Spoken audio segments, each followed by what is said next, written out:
En nombre del Foro Nacional Ambiental y del Instituto Javeriano del Agua de la Pontificia Universidad Javeriana, les doy la bienvenida a este foro.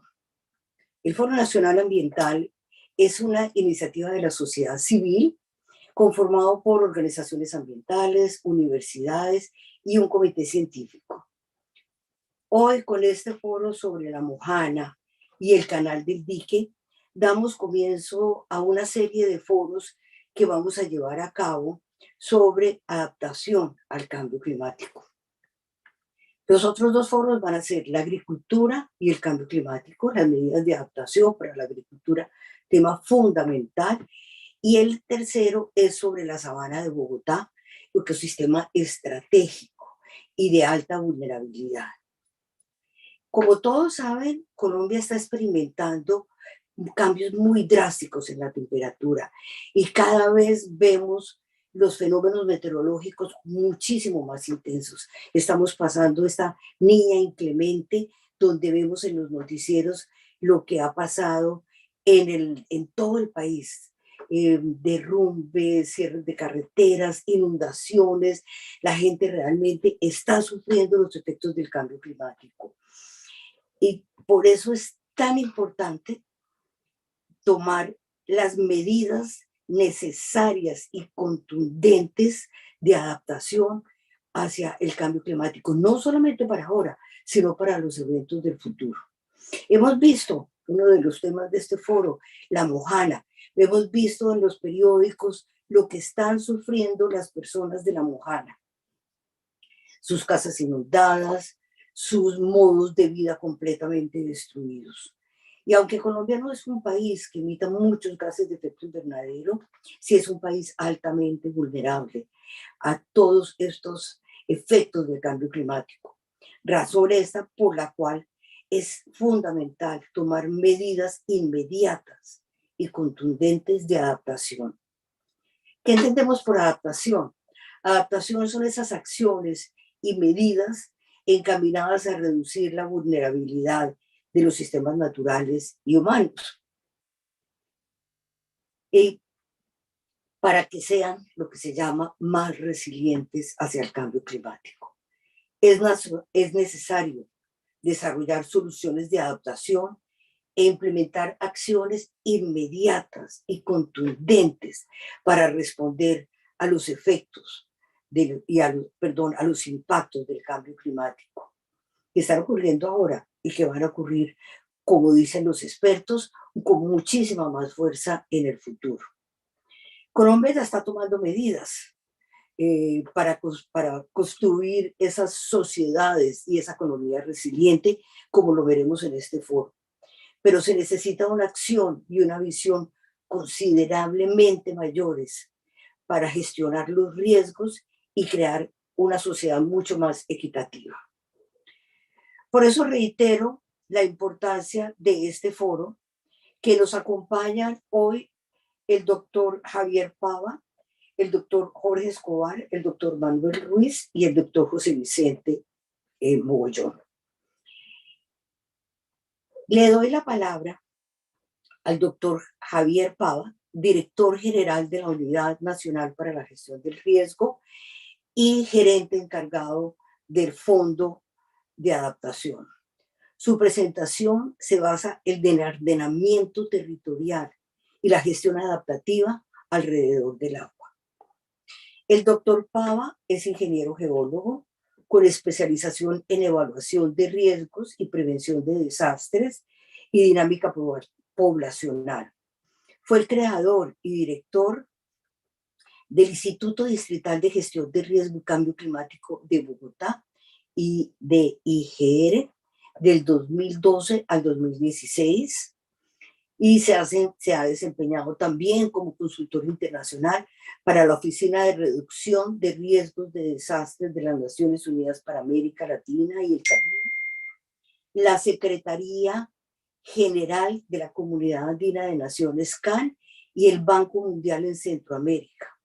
Además, es docente y ha sido docente en gestión ambiental, gestión del riesgo, transición energética cambio climático asociados a la planificación del desarrollo territorial.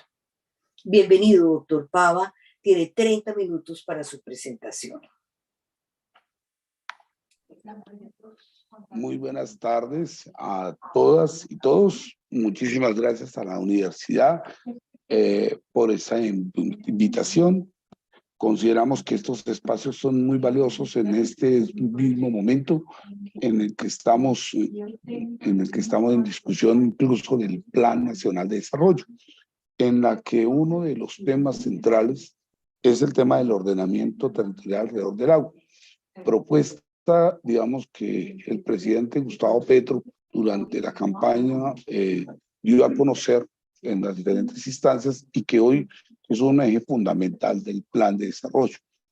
Hablar efectivamente del tema del ordenamiento territorial del agua nos lleva necesariamente a hablar de elementos fundamentales sobre el tema de los derechos, sobre el tema de la justicia climática, sobre los temas que tienen que ver con la justicia social, temas que tienen que ver con el tema de la biodiversidad y temas que tienen que ver efectivamente con el tema del cambio climático.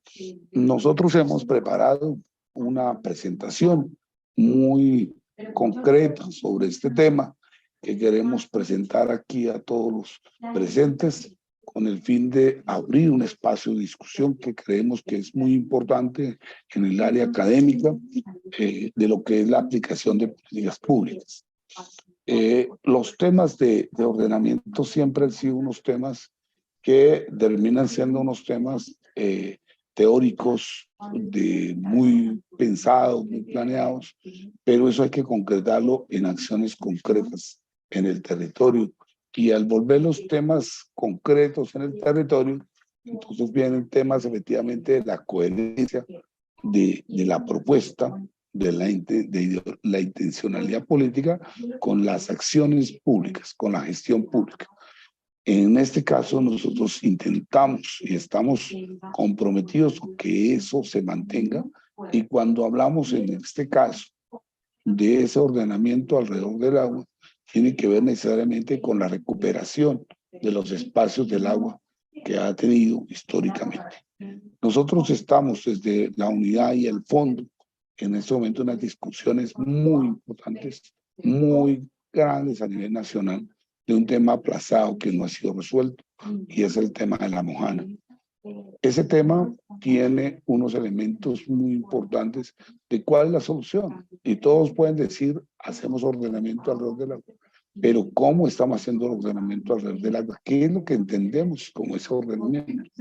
Cuando uno puede ver que las propuestas son el tema de mantener igualmente un tema de obras de defensa que han llamado históricamente de los ríos, en el cual el río es el enemigo, y entonces tenemos que seguir manteniendo los garillones y esas obras de protección como áreas de mitigación de riesgos, porque separamos el tema de la mitigación de riesgos del tema del ordenamiento.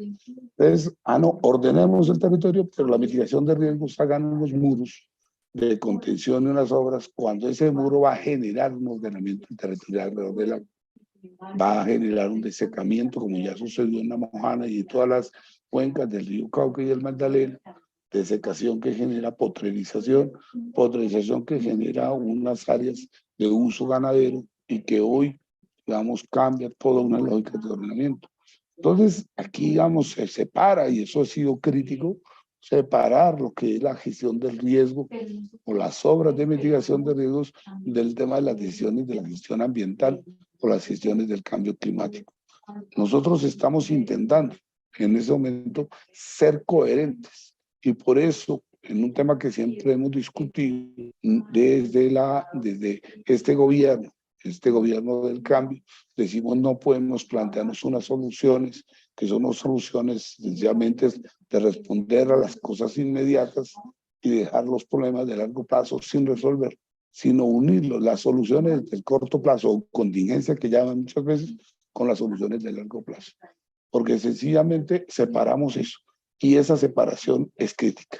Por eso la intencionalidad hoy de unir incluso la unidad de gestión de riesgos con el fondo de acción, que tiene una visión de recuperación y de sostenibilidad a largo plazo, es estratégico, Y lo vamos a ver en los ejemplos que hemos venido trabajando en el caso de la Mojana y en el caso del Canal del Dique.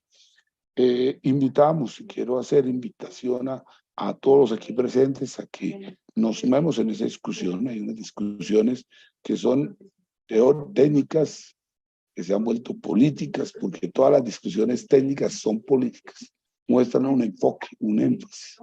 No podemos separar que lo técnico es neutral a lo político. Y hay decisiones políticas y tienen unas implicaciones en lo social y unas implicaciones en lo ambiental.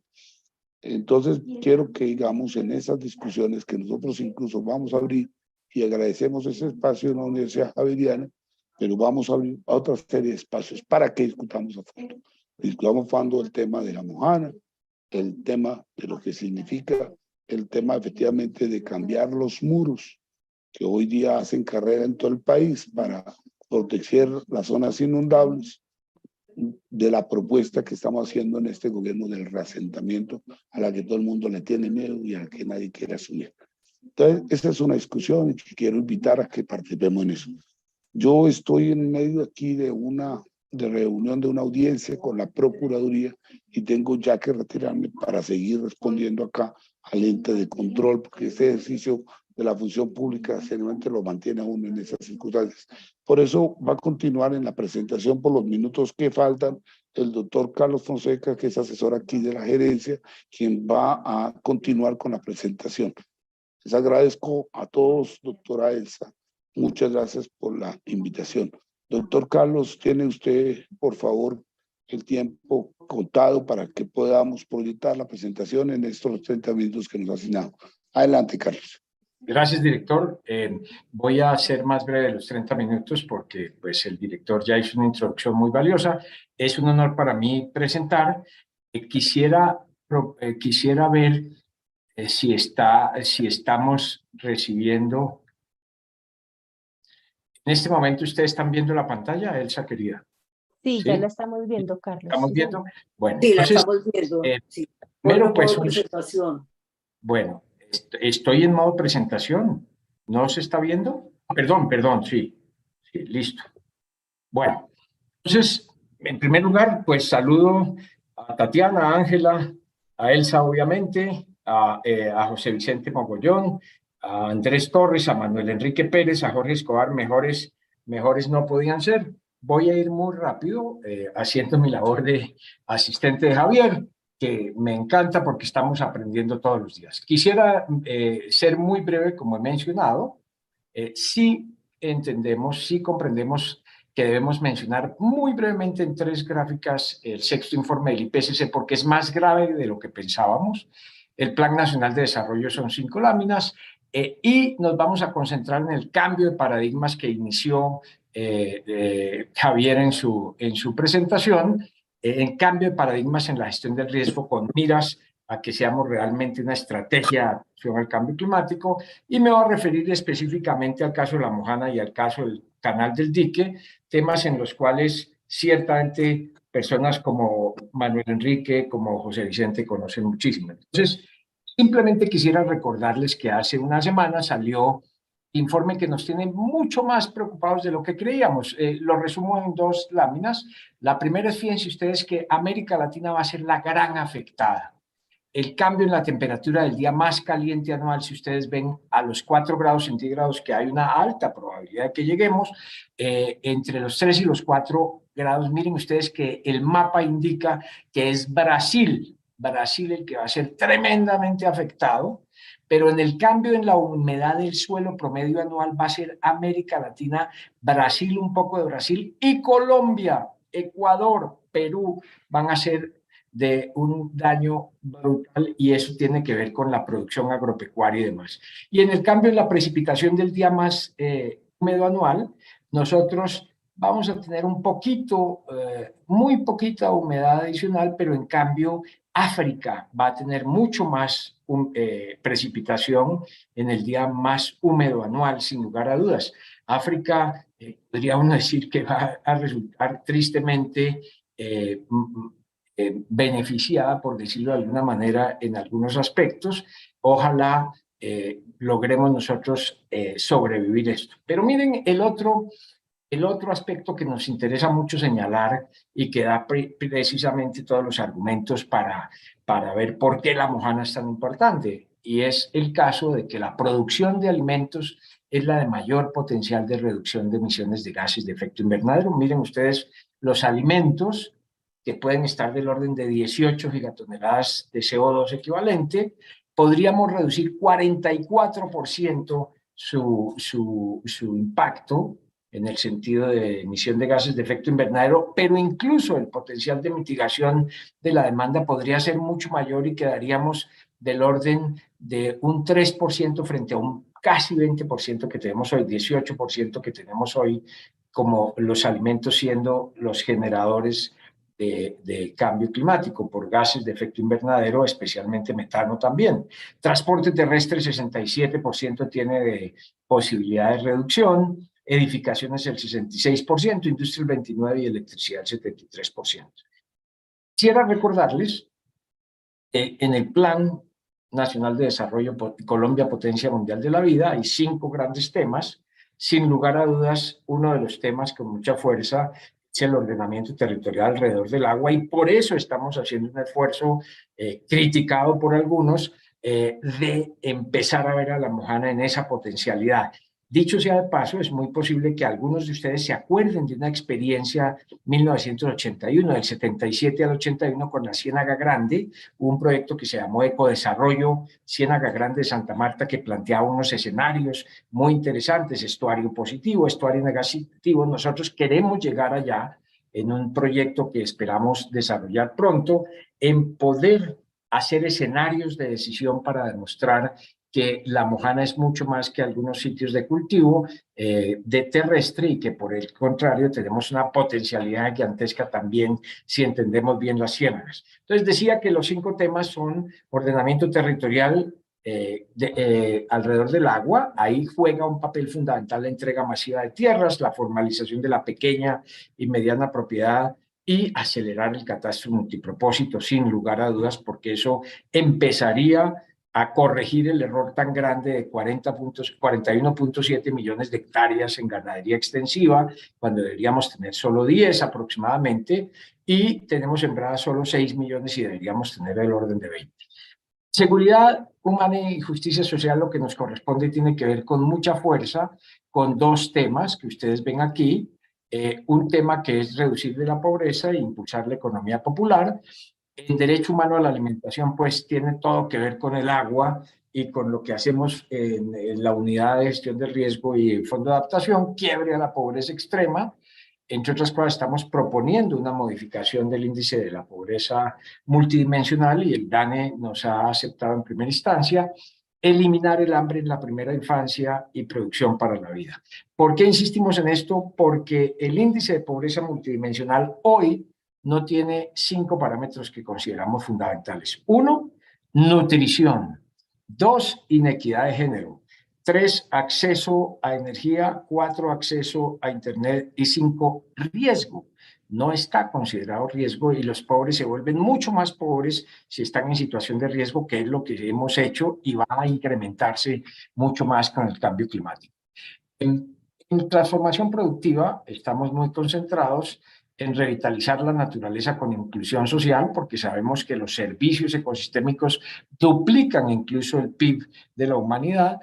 Freno a la deforestación, diversificación de exportaciones, transición energética a la vida, y pues la reindustrialización intensiva en conocimiento y tecnología, en lo que corresponde principalmente al agro. Porque hemos visto, por ejemplo, que el fenómeno de la Niña 21-23 se concentró principalmente en lo rural, mientras que el del 2010-11 podría decirse que estuvo más concentrado en lo urbano, o por lo menos no se midió suficientemente en lo rural. La convergencia regional nos interesa mucho, las vías terciarias como un elemento fundamental de la gestión del riesgo, y obviamente nuevamente aparece la pobreza para impulsar la paz. Y aquí me voy a concentrar muy rápidamente en los puntos que mencionó Javier, de cuáles son los cambios de paradigma que nosotros estamos tratando de construir. En primer lugar, hay que cambiar de la ayuda humanitaria de emergencia, que es muy sectorial, y remedial a soluciones estructurales de resiliencia y sostenibilidad en el largo plazo. Por eso él mencionó las relocalizaciones, reasentamientos, pero bien hecho, porque haya habido lecciones aprendidas que vamos a mencionar. De construcciones en contra de la naturaleza tenemos que pasar a soluciones integrales en diálogo con ella. De la planeación desde el escritorio a la gestión participativa en la sustentabilidad del territorio. En eso está haciendo un esfuerzo muy grande tanto el fondo como la unidad, saliendo a trabajar con la gente, de habitantes pasivos y receptores a ciudadanos protagonistas en su propio territorio. Las alianzas público-populares, un pequeño ejemplo, son las ollas comunitarias que están rompiendo una tradición de que cuando llegaba la emergencia, entonces se contrataban unos proveedores que entregaban la misma comida en el mismo lado fría, y hoy estamos logrando que sean las propias asociaciones, las juntas de acción comunal, las que proveen el alimento y recogen alimentos cercanos y demás. Y finalmente, de una visión técnica unidimensional a un conocimiento más integral, al diálogo de saberes, a las culturas anfibias para la adaptación climática, que muy seguramente Manuel Enrique y otros tienen una experiencia muy grande. Quería mencionar esto, lo que hemos encontrado y aprendido.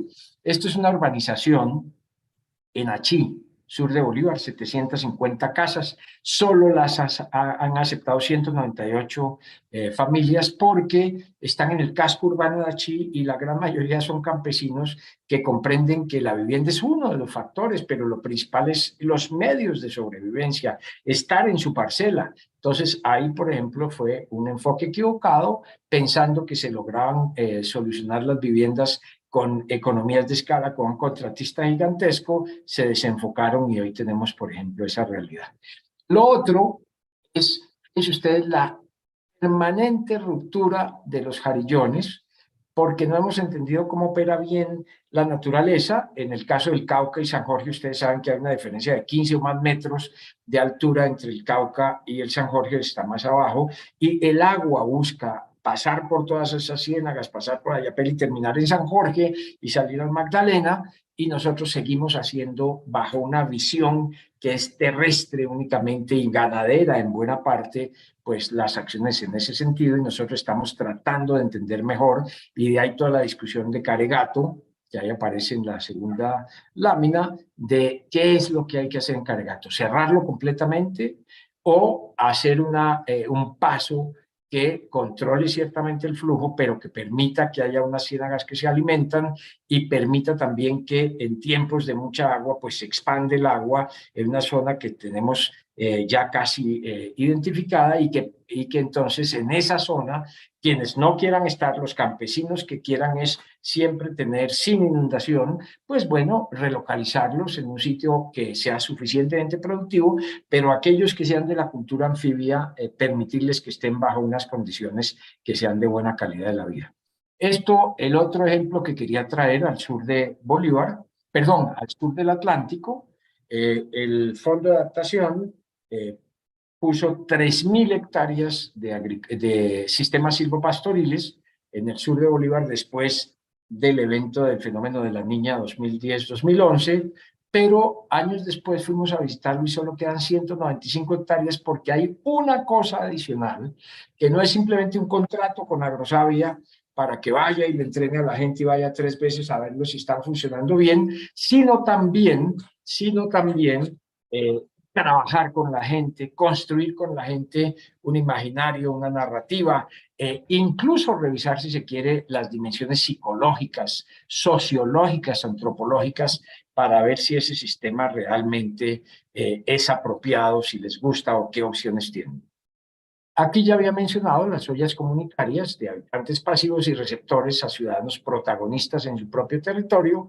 Vamos a explorar con mucho más fuerza las alianzas público-populares, en ese sentido estamos viendo que son exitosas, que la gente las está aceptando, las juntas de acción comunal sienten que les permiten un protagonismo importante, y finalmente, de esa visión técnica unidimensional que muchas veces es de la ingeniería dura, a un conocimiento integral, diálogo de saberes y culturas anfibias para la adaptación climática. Aquí están viendo ustedes unos jardines flotantes en el Asia, pero estamos viendo que con la gente podemos experimentar y hay algunos experimentos en ese sentido pequeños en La Mojana, y olvidé poner con mucha más fuerza la potencialidad de la acuicultura, no solo de la pesca, sino de la acuicultura que vamos a potenciar de aquí hacia el futuro. Quería mencionar muy brevemente, y esto ya es para finalizar, digamos, el marco conceptual y ya entrar directamente a La Mojana y al Canal del Dique. Quería mencionar un trabajo muy bonito que no se recuerda a la mayoría de gente porque son ya de generaciones más recientes.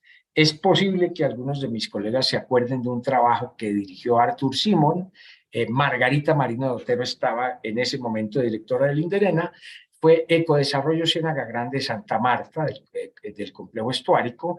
Fue maravilloso porque hacía unos escenarios. ¿Perdón? ¿Cómo? ¿Agilices dice quién? Bueno, agilizo. Bueno, entonces muy rápidamente quería mencionarles las diferentes alternativas que presentaban. Voy a entrar al caso de La Mojana. Ustedes ven dos fotos ahí muy claras, como ustedes pueden ver, acuérdense, son 11 municipios, 4 departamentos, y aquí está el río Nechí, por un lado, que es donde está, de donde está proveniendo la gran mayoría de la sedimentación que afecta al río Cauca y ciertamente tiene que ver con Caregato. Y ustedes pueden ver el río San Jorge a la izquierda, pueden ver el río Cauca saliendo hacia el Magdalena por el brazo de Loba y demás, a Magangué está abajo. Acuérdense que en el fenómeno de la Niña 2010-2011 tuvimos varias rupturas, Boca del Cura, Segeve, Santa Anita, Nuevo Mundo, que nos están diciendo a toda voz que el río quería buscar su cauce natural hacia el río Cauca, hacia el río San Jorge. Esto que ustedes ven en la línea de tiempo, se han generado unos COMPES en el 2013, en el 2022 dos COMPES. Quería decir que ha habido trabajo, pero la aproximación es la que estamos modificando en este sentido en los paradigmas que he mencionado.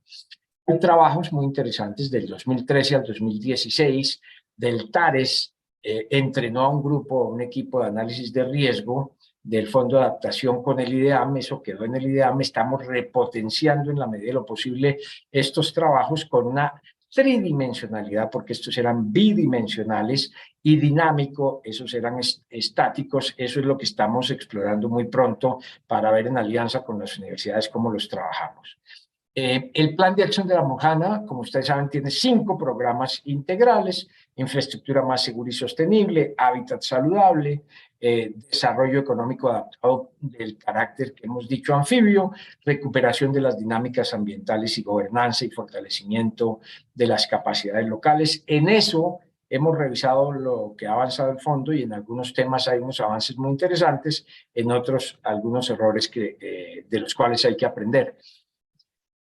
Hay un trabajo posterior al que mencioné del TARES, que es el de integral, en donde se plantearon 5 alternativas. La alternativa 1 era no hacer nada, la alternativa 2 ustedes la ven en rojo y en verde, que era ver cómo se hace un canal de comunicación justamente muy cerca del Caregato, donde está, y es saliendo hacia el río Cauca, reconociendo esos senderos. El 2 es parecido, el 2 y el 3, perdón, son parecidos, la proyección del canal San Jacinto, pero debemos ser claros, no lo concebimos como un canal como lo concebía Integral, sino como una zona en donde el agua corre y se expande en la medida de lo que requiera, para lo cual hay que complementarla con toda la estrategia de relocalización y demás en esas zonas para quienes quieran vivir en una condición de no inundación.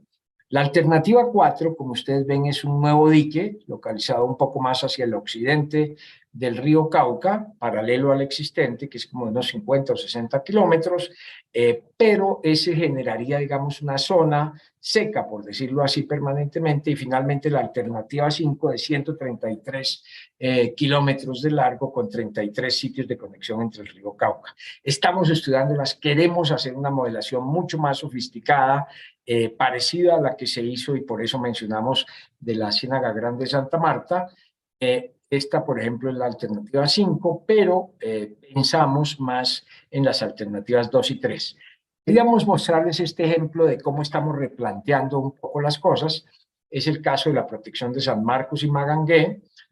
olvidé mencionarles que la ingeniera Carolina Roa y yo fuimos los asistentes para Javier Pava para esta presentación. Ella es la que me está recordando que debo acelerar. Entonces, básicamente queremos mencionarles que antes, como estaba concebido, se hacían unos jarillones, unas fortalezas rodeando todo el municipio, el casco urbano del municipio, y hemos ido avanzando bajo la dirección de la subgerente del Fondo de Adaptación, Paola Miranda, se han ido replanteando, y lo que ven ustedes en rojo sería lo que realmente se hace de jarillón, porque hemos ido comprendiendo mejor la dinámica si conectamos las ciénagas y demás. Esto es un trabajo muy interesante que queríamos mostrarles, que venimos trabajando en el Fondo de Adaptación para romper la visión de que todo se soluciona con muros. Pero también, Carlos, sí, nos quedan 5 minutos. listo, perfectamente. Entonces, voy a avanzar en los 5 minutos hasta donde llegue. Esa voz no es la de Elsa. Bueno, Mojana, Clima y Vida. Entonces, Mojana, Clima y Vida es un trabajo con el PNUD que nos ha permitido acercarnos mucho más a las comunidades. Es importante señalarlo porque se mejoraron los sistemas de alertas tempranas, agroecosistemas muy cercanos a la agroecología, infraestructura resiliente al clima, tanques familiares, tanques comunitarios, microacueductos, etcétera, y hay un modelo hidrogeológico que ya mencionamos. Esperamos hacia el futuro haber solucionado Caregato de una manera diferente a como se han solucionado hasta el momento con obras civiles, y aquí es lo que les mencionaba, que pensamos hacer con consultorías, una modelación en asocio con el IDEAM, que sea tridimensional, que sea dinámica, y eso ahí nos interesa mucho explorar con las universidades que han trabajado todos estos aspectos. Finalmente, en el caso del canal del dique, en el cual hay una persona, José Vicente Mogollón, que ha estudiado mucho el tema, pues en el fondo es una medida remedial, ustedes ven la pluma de sedimentos que salía en la bahía de Cartagena, y se rompía permanentemente el canal del dique en muchos sitios, y aquí está la línea de tiempo.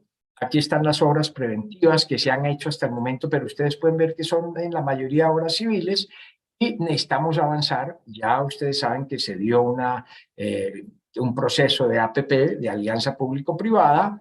En este momento es la ANI la que está liderando esto. Aquí ven ustedes algunos de los diseños que muy seguramente el doctor Mogollón explicará, todo lo del plan de manejo hidrosedimentológico con 2 sitios de compuertas. Vamos a seguir estudiándolo y esperamos que el modelo que construimos, que pensamos construir, el modelo dinámico, nos dé entonces unas posibilidades muy interesantes de entender mucho mejor toda la relación de las ciénagas con los ríos y demás. ¿Qué queremos entonces para terminar? Coherencia entre el Plan Nacional de Desarrollo y las acciones territoriales, ver las crisis como unas oportunidades de cambio profundo hacia la sustentabilidad, reemplazar las obras civiles por reasentamientos y reordenamiento del territorio más sofisticado, una gestión de riesgo que también sea un poderoso instrumento de equidad socioeconómica y de género, una regeneración ecosistémica como instrumento eficaz de adaptación, y una cosa muy importante, el conocimiento y la innovación como herramientas fundamentales del ordenamiento territorial. Quisiera informar que me quedaban 1 minuto y 36 segundos, Elsa, pero con mucho gusto freno aquí. Un abrazo para todos. Muchas gracias, Carlos. Muy importante esta presentación, sobre todo lo del cambio de paradigmas, porque siempre nos hemos mantenido en esos paradigmas que realmente no han sido los más exitosos durante muchísimos años o siglos. Pero en aras del tiempo no voy a hacer más comentarios y lo voy a dejar los comentarios a nuestros especialistas. Quiero darle entonces la bienvenida y el saludo, perdón, al doctor Jorge, Jorge Alberto, se me estaba olvidando el segundo nombre, Jorge Alberto Escobar, profesor de la Facultad de Ingeniería de la Pontificia Universidad Javeriana. En sus comentarios nos dará una visión sobre el ritmo de agua en la Mojana. El doctor Escobar es ingeniero civil, apasionado por entender la relación agua, sedimentos, gente, ecología y su articulación con la realidad del país.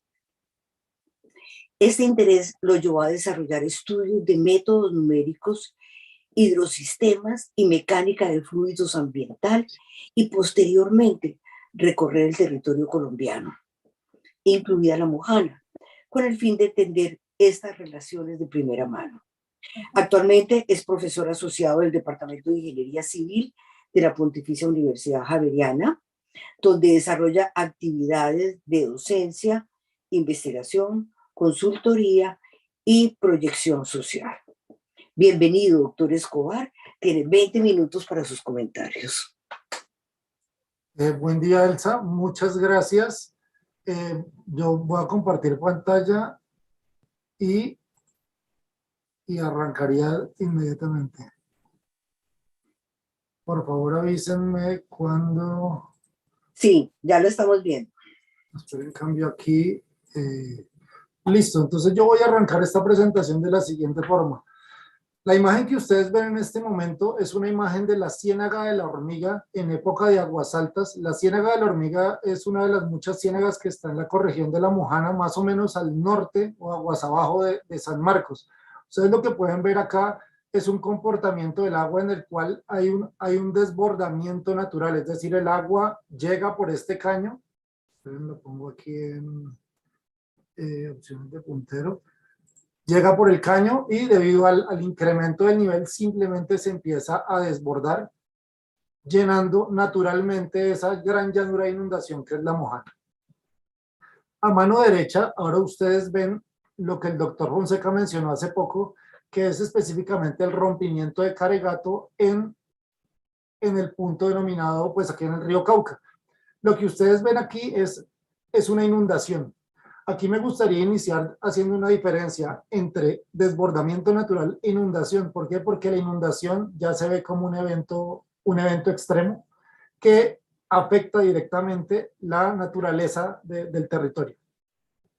Entonces aquí tenemos una idea de desborde y una idea de inundación, y esto es lo que da pie a la charla que tengo presentada, la cual denominé el ritmo del agua en la Mojana. Entender, adaptar, ordenar versus controlar, alterar, ordenar. La motivación que yo tengo para esto es la imagen que ustedes ven a continuación, que no es otra cosa que el sistema prehispánico hidráulico de la cultura zenú, que se desarrolló en gran parte de la Mojana. Los indígenas jugaban con la dinámica del agua y la aprovechaban para la producción, la pesca y muchas otras actividades. Entonces, yo de tanto, digamos, mirar estas cosas, siempre me he preguntado cómo se puede llegar a un sistema en el cual se logre aprovechar el agua sin controlarla, de tal manera que haya una sostenibilidad en el territorio. Bien, para empezar puntualmente, ¿dónde queda la Mojana? La Mojana es la región en la cual llegan todas las aguas provenientes de las 3 cordilleras de Colombia. Aquí llega el agua de más del 80% de la población colombiana. Aquí a mano izquierda ustedes ven 3 líneas como cafecitas. La más pequeña es el río San Jorge, la que es como más amarillita es el río Cauca, que va entre la cordillera occidental y la cordillera central, y la café más hacia la derecha es el río Magdalena, que va entre la cordillera central y la cordillera oriental. Estas 3 líneas se unen en lo que ustedes ven aquí a mano derecha, que es lo que se denomina la ecorregión de la Mojana, que es una parte muy pequeña, bueno, una parte de lo que se llama la depresión Momposina. Esta región de la Mojana es una región principalmente con límites políticos, es decir, jurisdicciones de municipios, pero básicamente es el punto donde todas las aguas que llueven en las cordilleras llegan de tal forma que se amortigua o se regula la dinámica hídrica en este sitio. Ahora, ¿qué pasa en este sitio? Este sitio está lleno de unos cuerpos de agua que son muy someros, es decir, que la profundidad es mucho más pequeña que su extensión, que se denominan ciénagas, las cuales están conectadas por los ríos a partir de unos caños o canales, como se muestra en la figura. Una cosa importante es que la conexión entre estos caños y canales es muy particular. En época de aguas bajas, en época de aguas bajas, entiéndase, cuando el río tiene poca agua, las ciénagas aportan al río, y en época de aguas altas, es decir, cuando llueve mucho en las montañas, los ríos se crecen, esa agua entra a las ciénagas por esos caños y se crecen las ciénagas, así como ustedes lo ven en la diapositiva. Más o menos esto que ustedes ven aquí es el comportamiento de la mojana, la naturaleza pulsante de la mojana. Aquí ven ustedes una zona cerca del río Magdalena, la parte, digamos, el río, la línea más gruesa que ven, y ustedes se pueden dar cuenta que esto está vivo, esto sube y baja dependiendo de la naturaleza de los ríos. Solo para que ustedes se den cuenta, aquí donde yo tengo el cursor, en este punto, digamos, llenado y vaciado de esta ciénaga, podemos estar hablando de 600 hectáreas. Entonces es una región absolutamente grande que tiene unas dinámicas muy particulares y pulsantes. Listo, entonces así es como funciona la mojana. Pero listo, o sea, analicemos un poco más las cosas en detalle. ¿Cómo es esa interacción entre el río y la ciénaga? La foto que ustedes ven aquí es efectivamente lo que ven bien amarillo es el río San Jorge, lo que ven más negrito, el agua más negra es el agua saliendo de la ciénaga hacia el río San Jorge. Lo que ustedes ven es que no es solo agua esa interacción, sino es agua y sedimentos, ¿sí? Y se dan cuenta pues que hay un caño, pues que en este momento está inundado, esto fue tomado en noviembre del 2019, sí, que en ese momento las ciénagas estaban dando agua al río. ¿Cómo es esta dinámica?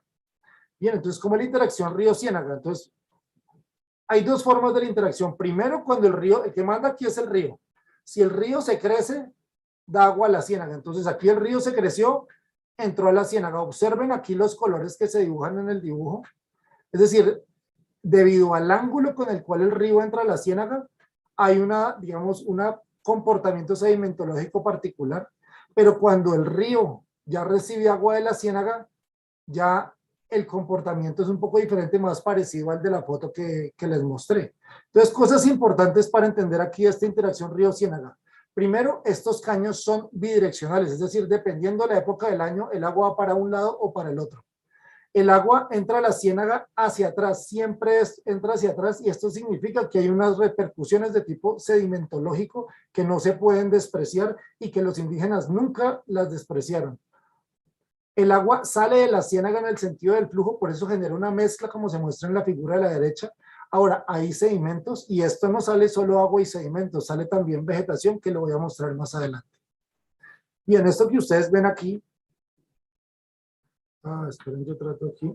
Esto que ustedes ven aquí es el comportamiento de discúlpenme, de esa interacción. No sé por qué no es un video, pero no sé por qué no. Listo. Entonces aquí ustedes pueden ver verdaderamente cómo es esa interacción y cómo esa interacción no está sola, ¿no? Entonces aquí hay gente que sabe, convive, se adapta a esa dinámica de agua y sedimentos, que es muy de la mano a lo que mencionaba el doctor Fonseca en la pasada presentación, en la cual toca tener una mirada muy integral, como de sistema socioecológico. Bien, entonces, ¿cómo es ese ritmo del agua en la mojana? Esto que ustedes ven a la derecha, digamos, es todo el sistema de ciénagas que hay. La ciénaga de más abajo es la ciénaga de Ayapel. Una cosa importante de esta ciénaga es que, como le dijo el doctor Fonseca, está más o menos 15-16 metros por debajo del nivel del río Cauca, aquí a mano derecha, y la diferencia de altura entre Ayapel y más o menos aquí, por donde dice San Sebastián de Buenavista, pues que no lo es, el río Magdalena en el Brazo de Loba, estamos hablando de aproximadamente 8 metros. Listo. Entonces, esto que estoy dibujando aquí es el río San Jorge. Esto que estoy dibujando aquí, el punto rojito es el río San Jorge, el punto azulito es la ciénaga de Ayapel. Lo que estoy mostrando aquí es cómo es la naturaleza pulsante del río San Jorge comparado contra la ciénaga de Ayapel. Lo que se puede observar es que como el río San Jorge no es muy grande y las ciénagas sí son muy grandes, esas oscilaciones dadas por las crecientes que puede, digamos, recibir el río San Jorge de parte del nudo del Paramillo, que es donde sale, no son totalmente, digamos, la ciénaga es mucho más grande y amortigua totalmente esos picos decrecientes que se observan en el río San Jorge. Estamos hablando que está más o menos de 28 a 30, son 7 metros en los cuales el río puede, digamos, fluctuar en el año, mientras tanto que la ciénaga como tal solo fluctúa del orden de 3 metros al año. Estos son los resultados, por ejemplo, del año 2018. Ahora, ¿qué pasa? Entonces aquí uno se da cuenta que el río San Jorge sí interviene con la Ciénaga de Ayapel, pero que la Ciénaga de Ayapel, por ser tan grande, amortigua mucho de esos picos. Si bien la tendencia es parecida, los picos los absorbe demasiado la Ciénaga. Ahora, ¿qué pasa si nosotros analizamos mucho más abajo? En San Benito Abado, cerca del Magdalena, lo que vemos es que la tendencia es completamente dominada por el punto gris que es el río Magdalena.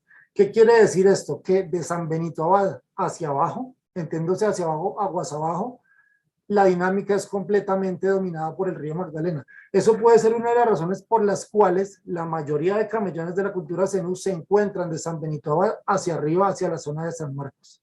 Lugar donde es un intermedio, donde el río Magdalena todavía no gana mucho, y es una lucha entre la dinámica del río San Jorge y la del río Magdalena, sin tener en cuenta el río Cauca, que el río Cauca cuando se crece afecta considerablemente el régimen de las pulsantes de la Mojana. Bien, entonces así es como es la naturaleza de la Mojana. Entonces hay interacción entre ríos y ciénagas, hay sedimentos, el río Magdalena tiene su ritmo, el río San Jorge tiene su ritmo, las ciénagas responden en otro ritmo y el río Cauca también tiene su ritmo. Entonces aquí es un baile que toca entenderlo si se quieren hacer intervenciones basadas en la naturaleza y en las cuales, y si se quiere hacer el ordenamiento en torno al agua. Bien, adicionalmente, no es solo agua y sedimento, es agua, sedimento, vegetación, personas que viven aquí en la Mojana, que pescan, que tienen unos medios de vida, que son unos medios de vida que cambian temporalmente.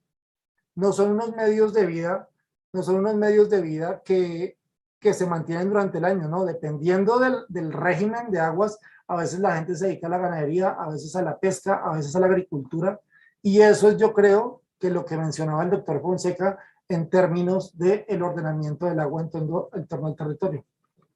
Bien, ¿cómo está la Mojana en este momento? Tengo la misma figura a mano derecha, entonces hay dos intervenciones muy grandes que tiene la Mojana en este momento. Una que es más fuerte que la otra, o sea, hay una que es la vía que va de San Marcos a Majagual, que es la línea amarilla que ustedes ven acá, que digamos en los caños más grandes tiene puentes, es decir, permite el flujo de agua, y otra que es el famoso dique marginal, que es más o menos la línea café que estoy mostrando aquí a la derecha, en la cual pues, a diferencia de la línea amarilla, aquí se cerraron todas las opciones, digamos, todos los flujos naturales de agua que había desde el río Cauca hacia, digamos, la zona cenagosa de la parte del río San Jorge.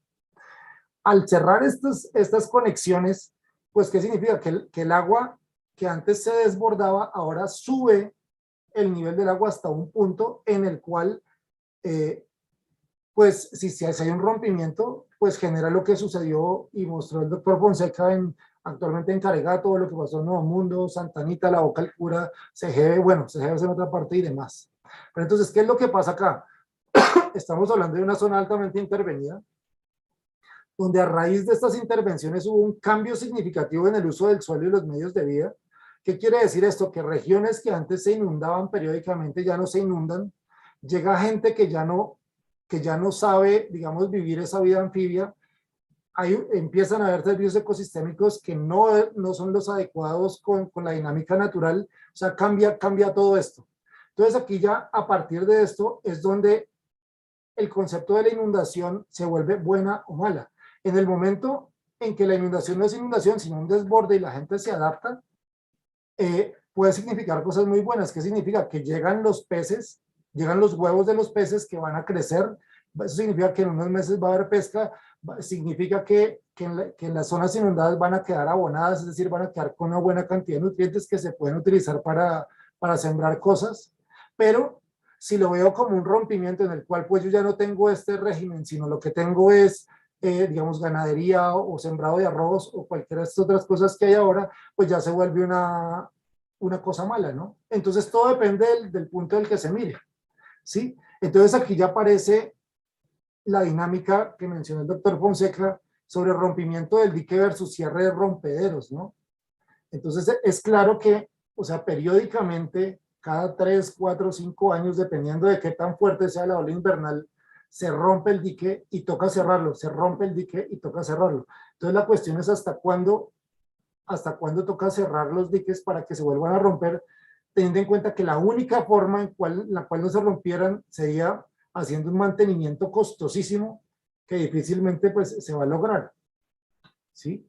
Entonces aquí entra lo que yo quiero hablar, que es el concepto de control versus adaptación. Esta es una foto que ustedes ven aquí, que me gusta mucho mostrar. Lo que ven a mano derecha es el río Cauca inundado por el dique que se tiene aquí a mano de izquierda en agosto de 2021. Lo que ustedes ven a mano derecha es el mismo río, pero en septiembre del 2021, después de que se rompiera Caregato aquí en este punto donde tengo el cursor. Entonces, ¿qué se puede observar? Se rompe Caregato y toda el agua, absolutamente todo el agua que estaba, digamos, inundada o desbordada del río, se concentra en un punto. Hay un caudal de aproximadamente 1.200 metros cúbicos por segundo. Esto lo que quiere decir es que se concentra toda esa agua que se podría distribuir naturalmente por todos los caños que antes existían en esta zona, ¿no? Entonces el problema se vuelve es porque se concentra toda esa lámina de agua que se incrementa debido al dique, se concentra por un punto y pues claro, ya se vuelve un evento catastrófico. Listo, Jorge, entonces adelante. tenemos 5 minutos. Perfecto. Entonces aquí ya entra la idea entre entender y adaptarse y controlar y alterar. Entonces, esto que ustedes ven aquí es un ejercicio de cartografía social que se hizo en La Mojana, donde se ven los servicios ecosistémicos y donde ven cómo esos servicios ecosistémicos varían en el año, ¿sí? En los ríos y la siena. Lo que se puede ver es que es una dinámica socioecológica en la cual hay muchas actividades que varían durante el tiempo. Bien, y pues este es el ejemplo más grande que yo les doy. Esta es una foto de las que tomamos junto con el Museo del Oro, donde se ve evidentemente que en estas zonas existieron y existen todavía, digamos, el vestigio de estos sistemas hidráulicos de la cultura sena. Lo que ustedes ven acá es un ejemplo, o sea, esto que estaba mostrando hasta acá es el ejemplo de la adaptación. Sistema hidráulico de la cultura sena. Ejemplo de control. Esto que ustedes ven aquí es CGB el año pasado. Ustedes ven aquí un dique que construyeron gigantesco, estaba el río Cauca, ya estaba roto Caregato, se construye, digamos, aquí para el ganado, se construye un dique gigantesco, aquí está CGB, hay un dique para que el agua no se meta, en el momento en que el agua se meta, sinceramente, CGB se vuelve una piscina. ¿Qué pasa si no existiera este dique? El agua se correría, digamos, fluiría normalmente y no afectaría tanto a la población.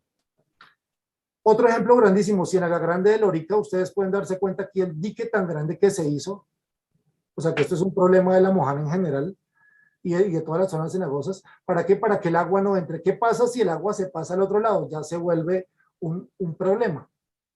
Ejercicios que hicieron en la Ciénaga de Corralito, cerca de Montería, en la cual empezaron a romper diques para que el agua empezara a fluir naturalmente. Entonces, yo me puedo adaptar o yo puedo controlar. Si controlo, cambio y altero el uso del suelo, las actividades de las personas y requiero de mantenimiento para que ese control se pueda mantener en el tiempo.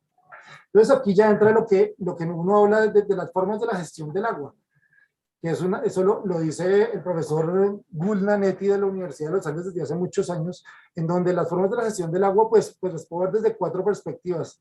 Gestión con base en la oferta, que es lo que se hacía al principio, gestión con base en la demanda, que es cuando ya entran las grandes ciudades y por ejemplo en Bogotá hace el trasvase y las diferentes cosas, por ejemplo para el abastecimiento desde Chingaza. Después entra la gestión integrada del recurso hídrico, donde ya se empieza a ver la cosa desde una perspectiva mucho más integral y se llega a la gestión del agua para la sostenibilidad territorial, que es la que se está buscando actualmente con este ordenamiento del agua en torno al territorio. Entonces, para hacer este brinco necesitamos de una transformación que nos haga cambiar el chip y decir, oiga, yo ya tengo que pensar en la realidad natural como un sistema socioecológico y no como sistemas independientes en los cuales yo soluciono un problema del agua sin pensar que eso pueda afectar muchas cosas adicionales. Entonces, ¿dónde nos ubicamos? Una gestión con base en la demanda, que es la de hago el dique, lo tapo cada vez que se rompe y se va a romper cada 4 años, o me pongo del ordenamiento del agua alrededor del territorio. Entonces, ¿qué se usa con este ordenamiento? Cambio en la planificación del ordenamiento y del desarrollo del territorio, protección de los determinantes ambientales y de las áreas de especial interés, garantizar el derecho a la alimentación, un enfoque funcional del ordenamiento, planificación territorial y voces de las y los que habitan los territorios. O sea, eso es lo que se busca. Entonces, lo que nosotros estamos proponiendo aquí es basarse, tener un enfoque de sistema socioecológico donde hay una interrelación entre todos los actores que hay en el territorio. Para esto, nosotros necesitamos datos que pueden ser mediciones en campo, línea base, monitoreo o encuestas. Necesitamos información. ¿Qué es esa información? Son datos procesados para ser útiles. Aquí es donde la universidad o las universidades cobran información. Entonces aquí tenemos herramientas estadísticas, herramientas de simulación, herramientas de inteligencia artificial, de analítica de datos, de Big Data y de modelación acoplada. Aquí hago la salvedad que, por ejemplo, en la Universidad Javeriana tenemos modelos del Bajo Cauca, tenemos modelos de la Mojana, bidimensionales, de proyectos que se han realizado y se han hecho ejercicios de modelación acoplada para realizar modelos socioecológicos. Eso se ha hecho dentro de los proyectos que se han liderado al interior del Instituto Javeriano del Agua. Entonces son herramientas que las universidades ya tienen, es información depurada que ya se tiene. Con esta información se llega al conocimiento, que es cómo yo puedo usar efectivamente esa información. Entonces, a través de plataformas tecnológicas, de sistemas de información, de estrategias de visualización, de soporte para la toma de decisiones, que al final es gestión. Y después de eso, pues ya se toman las decisiones, que son la aplicación efectiva y continua del conocimiento. Entonces, esas decisiones pueden ser en términos de planificación, toma de decisiones. Gracias. Muy rápido para terminar porque se nos acabó el tiempo. Gobernanza, ordenamiento y acción. Entonces aquí es donde entra el ordenamiento. ¿Sí? ¿Y cuál es la base del soporte de todo esto? Todos los determinantes ambientales en la Política Nacional de la Gestión del Recurso Hídrico, la Política Nacional para la Gestión Integral Ambiental del Suelo, Política Nacional para la Gestión Integral de la Biodiversidad y todos los instrumentos que existen territoriales para esto. Entonces, la cuestión es articular todas estas cosas. En el caso de las universidades nos estaríamos moviendo entre datos, información y conocimiento, que sería el soporte para todos estos instrumentos, políticas nacionales y determinantes ambientales, que son los que van a permitir implementar este ordenamiento del agua al interior del territorio. ¿Sí? Entonces, con esto termino. Muchas gracias. Muchas gracias, Jorge. Muy importante entender esa dinámica del agua, del sedimento, el ritmo del agua, como tú lo has llamado, en la Mojana, que es muchísimo más compleja de lo que se puede ver a primera vista. Es realmente un ecosistema único, complejo, maravilloso, y ver también cuáles son esas dinámicas, no solamente naturales, sino las dinámicas de las poblaciones, como muy bien lo explicaste ahí, cómo vive la gente de sus humedales, de sus ríos, para ellos qué significa la inundación y cuál es ese legado que nos dejaron los cenús, que lo hemos ido destruyendo poco a poco. Pero hay soluciones. Bien mostrabas tú todos los elementos de planificación, pero hay soluciones basadas en la naturaleza. Y entonces le damos la palabra a nuestro segundo comentarista sobre la Mojana, al profesor Manuel Pérez, que nos hará sus comentarios basados en las soluciones basadas en la naturaleza como ejes misionales de la planificación para el ordenamiento territorial de la Mojana. Perdón, el doctor Pérez es doctor, valga la redundancia, en estudios territoriales, magíster en planeación y administración del desarrollo regional y social. Ay. Perdón, Manuel. Puse el dedo donde no era. Vuelvo a empezar. El doctor Pérez es doctor en estudios territoriales, magíster en planeación y administración del desarrollo regional y sociólogo. Es profesor titular y director del Departamento de Desarrollo Rural y Regional de la Facultad de Estudios Ambientales y Rurales de la Pontificia Universidad Javeriana. Desde 1999, sus estudios se interesan en el fenómeno de la adaptación y organización socioespacial de territorios rurales en procesos periféricos de desarrollo urbano, marginales y regionales.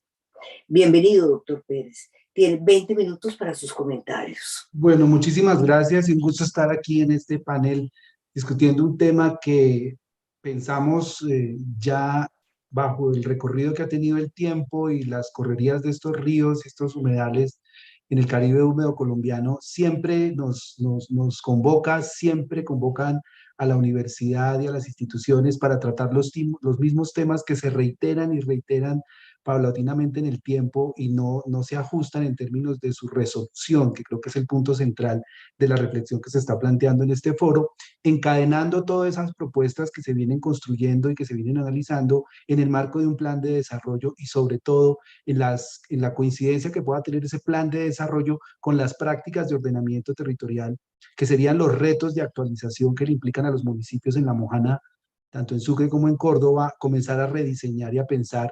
Ahora, muy pronto, en la próxima elección de alcaldes municipales, se pretendería entonces resolver muchos de estos componentes, dentro de los cuales voy a entrar a plantear una serie de retos que implican pensar soluciones basadas en naturaleza bajo proyecciones de planeación misional. De eso voy a hablar un poquito más en detalle. No voy a reiterar, si me están viendo ahí en la pantalla, los aspectos que fueron tratados por los anteriores panelistas.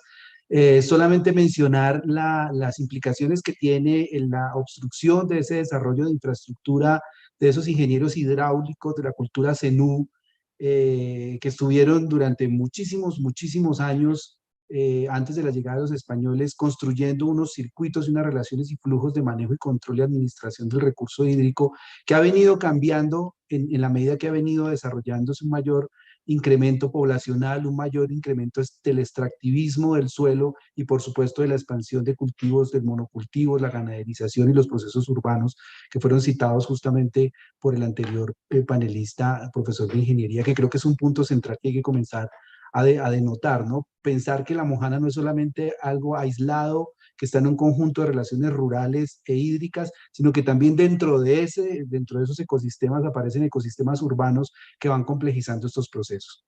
Recorriendo esas dinámicas históricas vamos a encontrar entonces una serie de prácticas de agricultura comunitaria, agricultura originaria, que daban una connotación de mucha utilidad en las partes planas, en las partes más bajas, llamémoslo así, del complejo cenagoso de la región húmeda del Caribe, en donde las prácticas de la agricultura ya comenzaban a denotar justamente prácticas de producción basadas en el recurso hídrico, basadas en el suelo y sobre todo en la producción de alimentos. Eso se ha venido desestructurando de manera muy acelerada, ya los anteriores presentadores hicieron un énfasis sobre ello, que fue modificando esas infraestructuras de redes por una suerte de procesos de intervención hacia monocultivos. Estoy mostrando fotografías de algunas zonas de explotación de camaroneras que se han dado incluso en la zona alta del San Jorge y de otros fenómenos como han sido, por supuesto, las obstrucciones la ruptura de los jarrillones y, por supuesto, la expansión de este recurso sobre las partes planas, ¿no?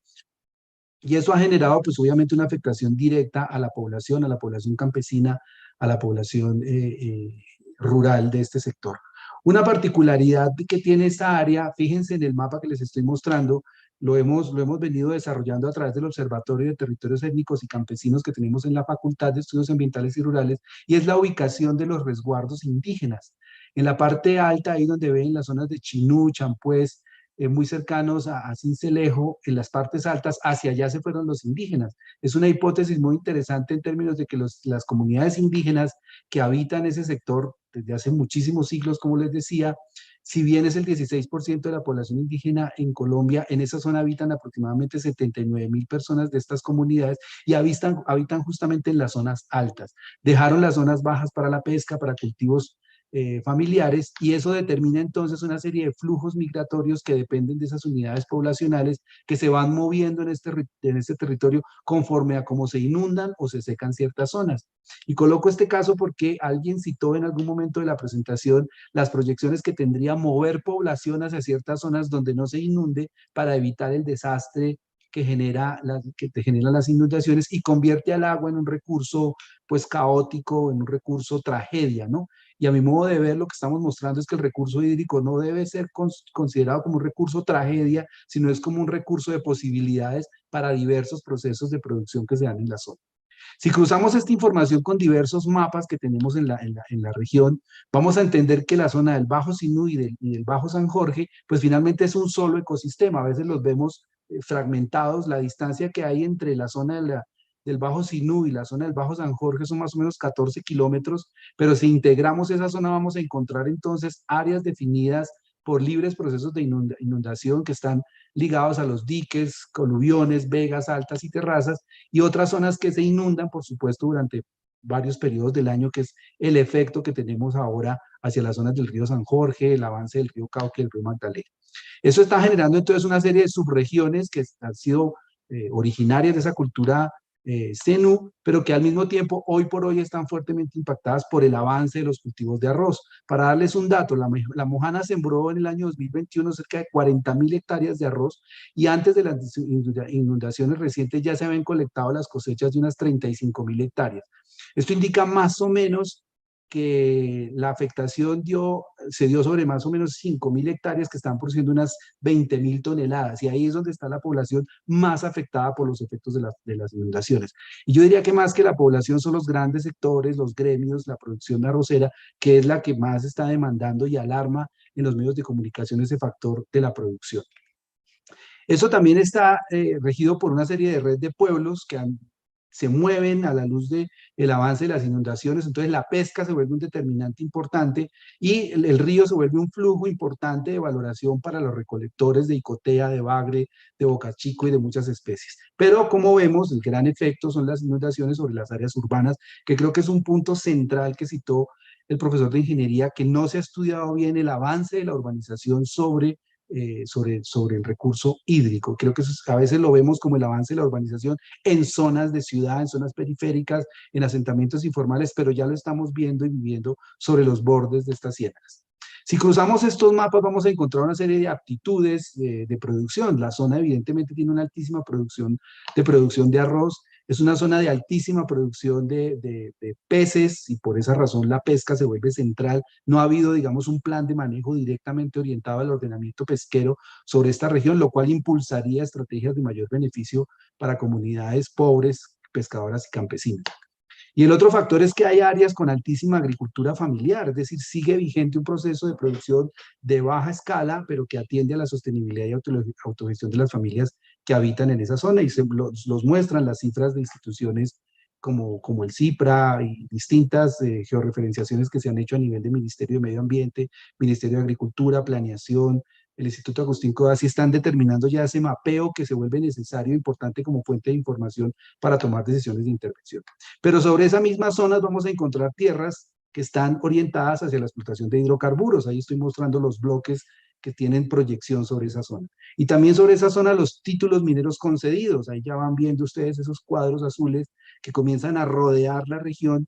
Obviamente el recurso hídrico es fundamental para la explotación minera, pero también están las solicitudes mineras y en procesos de áreas protegidas. Entonces se comienzan a traslapar procesos que, si se fijan, están bordeando justamente el recurso, lo cual implica unos riesgos mayores para la sostenibilidad de los sitios Ramsar y obviamente de los planes forestales que tiene de capacidad productiva la región. Es decir, tiene potencial al mismo tiempo, pero tiene una serie de afectaciones directas sobre procesos de explotación y extracción de recursos pues, minero y de hidrocarburos.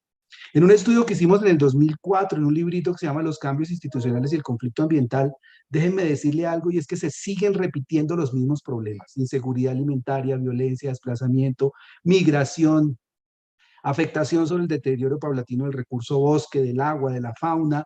Esto lo hemos repetido incansablemente desde el año 2005, cuando nos llaman los medios, cuando nos llaman las instituciones a volver a contar esta historia. Y yo siempre coloco este libro, aunque es de 2005, sigue siendo un libro muy vigente porque está planteando las mismas problemáticas. Incluso un conjunto de procesos que tienen que ver con la preocupación o los intereses que hay de mercados transnacionales, especialmente por la explotación de hidrocarburos en la zona. La explotación minera también dentro de la zona está generando una afectación mayor, que la dejamos leída desde el año 2005 y que tiene unas proyecciones muy limitadas en las intervenciones que tiene el Estado y especialmente los gobiernos locales, los municipios. Creo que tienen una responsabilidad muy importante para los próximos 4 años para ir resolviendo estas temáticas que se vuelven hoy por hoy ejes centrales de un plan de desarrollo. Y hemos encontrado, como lo ven en la gráfica, hemos hecho trabajo de campo, hicimos trabajo de campo con los habitantes de la región de La Mojana y encontramos que la mayor afectación es a los recursos de uso común, el agua, el bosque, la pesca, producto de una serie de factores que, como ven en la gráfica en la parte de arriba, está ligado fundamentalmente a la construcción de vías, la invasión de playones, los grandes proyectos, la privatización de los baldíos, la poca atención a la población campesina, la debilidad de las acciones institucionales, especialmente de las corporaciones autónomas regionales, la comercialización de productos que generan un mayor incentivo para la producción de monocultivos, como les expliqué el caso del arroz, y una serie de procesos a efecto que se generan sobre el deterioro de recursos de uso común, como son las disminuciones en la reproducción de peces, el hambre en la zona, la fertilidad de la tierra, el aumento de las plagas, el aumento del trabajo rural pero intensivo sobre el uso de plaguicidas y obviamente la emigración, la pobreza y las condiciones de acceso a la educación y a los bienes públicos. En ese sentido, entonces, ¿qué significa ordenar un territorio? Pues fundamentalmente implica traslapar una serie de procesos sociales, geográficos e históricos que están marcando los límites de esa área, ¿no? Y esos límites pues están fundamentalmente orientados a identificar, distribuir y organizar y regular. Es tan sencillo como eso, es como tratar de analizar a través de los planes de ordenamiento territorial o los esquemas de ordenamiento o los planes básicos que puedan tener esos municipios, cómo se están dando las informaciones que definen las actividades humanas, los asentamientos poblacionales y los canales de conexión y distribución a mercados. Es decir, eso tiene que ser una lectura hecha por expertos locales, con apoyo académico, con recursos técnicos e información para poder construir planes y esquemas de ordenamiento territorial que estén siendo consecuentes con la historia de los procesos de ocupación en la zona y con los dilemas que implica entrarle a proyectos de desarrollo de semejante magnitud como lo es los hidrocarburos, la minería y por supuesto los monocultivos. Fíjense que en el año 2020 apareció el decreto 1232, en el cual se priorizaba, según información de Planeación Nacional, los requerimientos de información para actualizar los planes de ordenamiento. Lo triste es ver que solo hasta ahora, en el capítulo que está desarrollando Planeación Nacional, en la identificación del catastro multipropósito, entró el departamento de Sucre a evaluar todos los municipios de la región.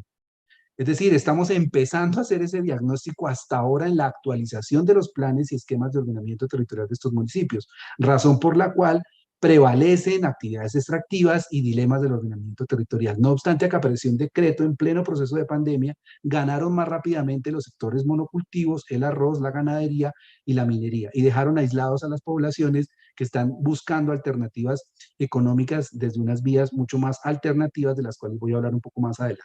Quiero decir con esto que existen decretos, que existen intereses desde el Estado por poder patrocinar esto, pero que se quedaron limitados en la función de poderlo aplicar de manera consecuente por las dificultades en el acceso a la información, lo que implica hacer una zonificación climática, una zonificación geológica,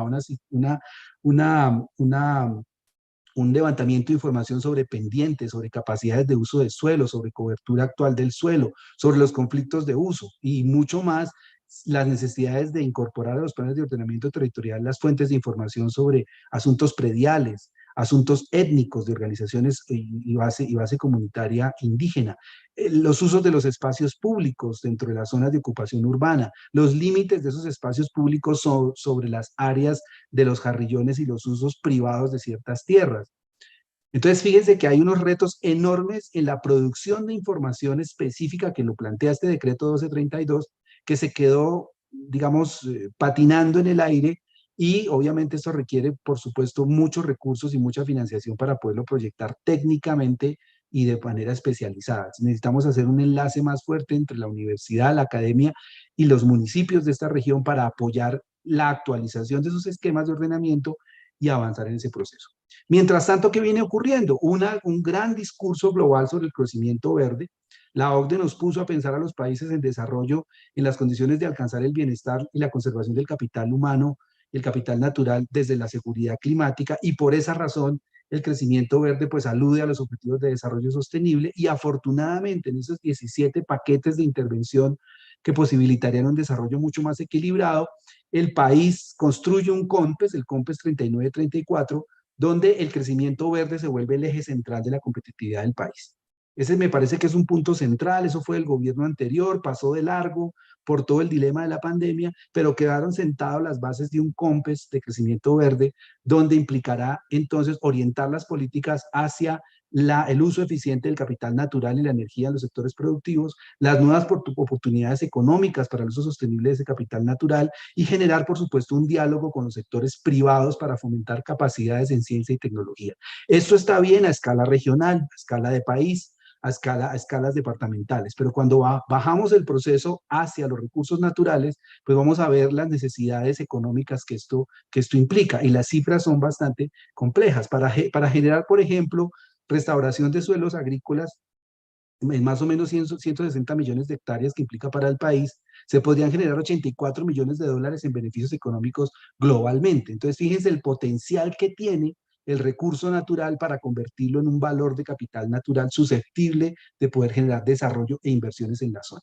Los ecosistemas de humedales proveen servicios valorados en casi 25 billones de dólares. Imagínense lo que sería pensar esos ecosistemas valorados desde una posibilidad de la sostenibilidad del recurso hídrico. Y así podríamos hablar de otros factores, las cuencas, los bosques, las costas están determinando un valor agregado, un valor de uso agregado hacia las potenciales de conservación y obviamente de utilidad de estos valores de recurso natural.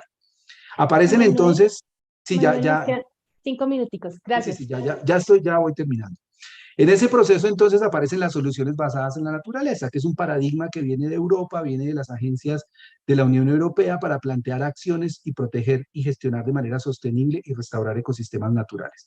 Aquí el dilema es si restauramos la naturaleza derivada de los factores de la naturaleza, es decir, utilizar, por ejemplo, energía eólica, o hacemos soluciones basadas en la naturaleza inspirados en esos recursos, o hacemos soluciones basadas en la naturaleza donde exista una integración entre ese recurso hídrico, el suelo, el bosque y las zonas habitables, los asentamientos humanos. Ese es el gran desafío, y los desafíos se concentran fundamentalmente en desafíos sociales. Eso implica reducir emisiones, proteger y conservar ecosistemas, generar responsabilidad social y responsabilidad ecológica. Esto ha facilitado, ya lo decían en algún momento, un gran proyecto que nace en el 2013, hacia el 14, 2015 más o menos, que el PNUD recoge producto de estas discusiones sobre la proyección de la economía verde hacia el modelo entre clima y vida que se aplica en la región de La Mojana. Y se desarrolla bajo ciertas líneas de acción: infraestructura segura, hábitat saludable, desarrollo socioeconómico, recuperación de dinámicas ambientales y gobernanza para el fortalecimiento de las capacidades locales. Para resolver el objetivo sostenible 1, el 6, el 8, el 13 y el 15. La financiación de esto es más o menos 38 millones de dólares. El gobierno nacional está aportando 79 millones de dólares y ya hay un fondo específico, el Fondo Verde del Clima, que el gobierno nacional comienza a desarrollar en atención para el caso de La Mojana en sus 11 municipios para atender a 400.000 personas. Es decir, la institucionalidad estatal está avanzando en esto con el apoyo de la cooperación internacional. Pero por la otra vía vienen las organizaciones sociales, y es lo que vienen haciendo organizaciones como ASPROSIC, la Asociación de Pescadores Campesinos Indígenas Afrodescendientes para el Desarrollo Comunitario de la Ciénaga Grande del Sinú. Ahí en esa asociación hay 32.000 personas, 6.400 familias en 7 municipios de la cuenca baja del río Sinú. Estos datos que les estoy mostrando los logré recuperar de una entrevista que hice la semana pasada a un líder, a un gestor de la zona, Juan José López Negrete, que me ha apoyado en la reflexión de lo que implica el trabajo hecho desde las comunidades para poder integrar lo que se viene haciendo desde el aparato estatal y la cooperación internacional desde los procesos locales. ¿Qué vienen haciendo ellos? Que me parece muy interesante mencionarlo porque nos da el carácter mismo de las soluciones basadas de la naturaleza hechos desde los procesos comunitarios. Ellos se basan fundamentalmente en una matriz energética que se basa en 83 especies vegetales que se integran para convertirse en biomasa para atender la producción de las gallinas, los peces, generar energía solar que fluye dentro de esos procesos, y la energía de biomasa pues ha generado en proyectos que ellos han venido desarrollando cocinas ecológicas y energía fotovoltaica. Ellos lo denominan como un gran agroecosistema biodiverso familiar, se llama el ABIF, El ABIF es el agroecosistema biodiverso familiar que reúne a 4.000 familias en La Mojana y 3.300 en el Sinú. Esto ha sido con el apoyo técnico del PNUD mediante asistencia de agrónomos, ingenieros ambientales y trabajadores sociales. Es decir, los procesos de ordenamiento sí se están dando en esa escala microterritorial. El asunto es cómo correlacionarlos con los grandes proyectos, digamos, de Plan Nacional de Desarrollo. Y lo vemos en algunas informaciones que ustedes pueden encontrar en el Twitter de Asprosic, por ejemplo. Hay unas características claves de estos pueblos como pueblos anfibios que generan una serie de complejidades de valoración sobre esos ecosistemas de humedales. Ahí las narrativas de lo que ellos denominan la tragedia del agua se vuelve perversa para ellos, pero porque finalmente el agua se puede convertir en un recurso de posibilidades para el flujo de los pescadores, para el flujo de otras fuentes de energía, para el flujo de otras fuentes de producción. Y ahí les voy a mostrar muy rápidamente lo que son esos agroecosistemas biodiversos familiares. Son espacios socioecológicos multidimensionales en los que la cultura, la naturaleza interactúa de manera permanente y simbólica, creando comunidad de aprendizaje constante en función de la vida sabrosa, lo que llaman ellos, ¿no? Ahí se ven intervenciones que ya se han hecho en fincas, en escalas de fincas. También vemos una serie de procesos ya técnicos, asesoramiento, capacitación, co-creación con las comunidades, procesos de producción a través de esas narrativas ligadas a la producción tradicional, bases de infraestructura para el manejo de aguas, incluso los temas de emisiones de carbono bajo instalaciones de plantas solares ya se están haciendo en varias de las fincas. Manuel, muchas gracias. Ya muestro esto y termino porque es que es central, porque estoy hablando desde la lectura de los actores sociales. Estoy dejando mi rol de investigador y docente porque el papel de los actores aquí es determinante. Solamente para mencionarles, en este caso en particular, miren lo que genera, en el caso de la cuchilla del Cispatá, un proceso de 18 años de acompañamiento que ha hecho esta organización en una zona absolutamente afectada por la erosión, bajo los procesos de aplicación del método ABIF, aparece semejante recurso y aparecen unas especies locales naturales muy importantes. Para cerrar este proceso ya definitivamente, el asunto es comenzar a trabajar bajo la planificación por misiones. ¿Eso qué quiere decir? Pasar de la visión cortoplacista del Estado, pasar de la financiación de los negocios de valor a visiones más fuertes con sentido de propósito, a tomar riesgos de innovación, a generar dinamismo organizacional, a generar colaboración intersectorial, a generar presupuestos basados en horizontes de largo plazo, es decir, a dinamizar las relaciones público-privadas.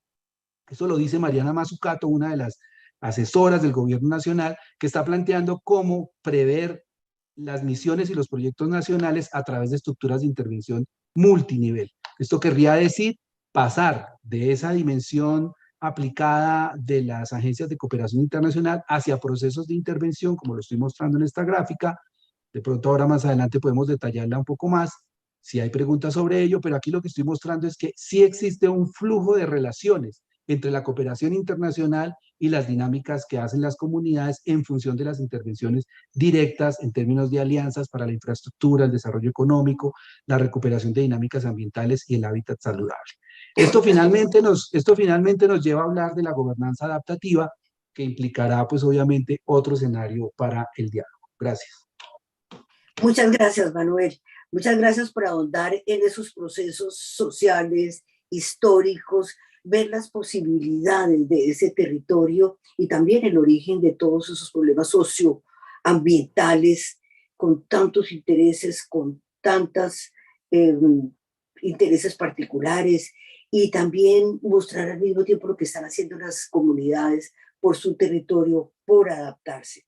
Vemos cómo los dos comentarios van en línea con la presentación de Carlos Fonseca de la necesidad del cambio de esos 5 paradigmas para poderse adaptar al cambio climático. Hemos tenido ya dos comentarios, sobre La Mojana, y le doy ahora la palabra a José Vicente Mogollón, quien modestamente dice que él estudió historia y aprendió geografía. Y cuando fue acuicultor, aprendió de agua. Y la maldad del canal artificial construido con dragas de sucesión entre 1923 y 1984, que destruye ciénagas, bahías y arrecifes, mal llamado Canal del Dique, lo obligó a estudiar su historia, su geografía y su topografía. Pero en realidad, nuestro mi gran amigo José Vicente, es mucho más que eso. Es una personalidad a nivel nacional. Ha sido secretario general de la Alcaldía de Cartagena y del Ministerio de Obras Públicas, representante a la Cámara, senador de la República, presidente ejecutivo de Camacol, director general de Provesto y ministro del Medio Ambiente, y sobre todo un estudioso y un investigador. Bienvenido, José Vicente. Tienes 20 minutos para tu presentación, para tus comentarios.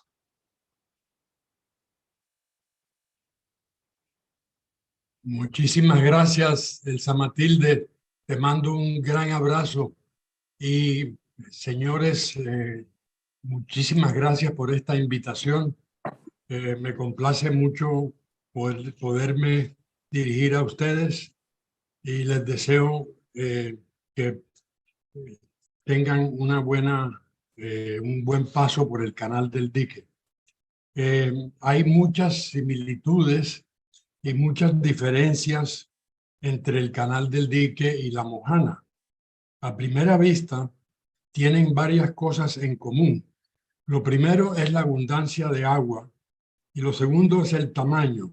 Ambas tienen cerca de 500.000 hectáreas y naturalmente ambas están en el Caribe, pero también comparten una historia bastante demoledora, bastante triste, de daños antrópicos, de cosas hechas por el hombre que han dañado la naturaleza.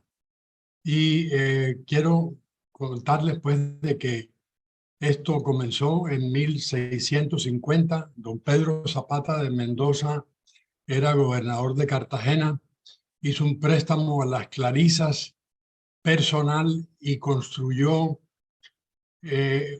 un canalito de 2.400 metros que tenía 4 metros de ancho y servía únicamente en época de crecientes.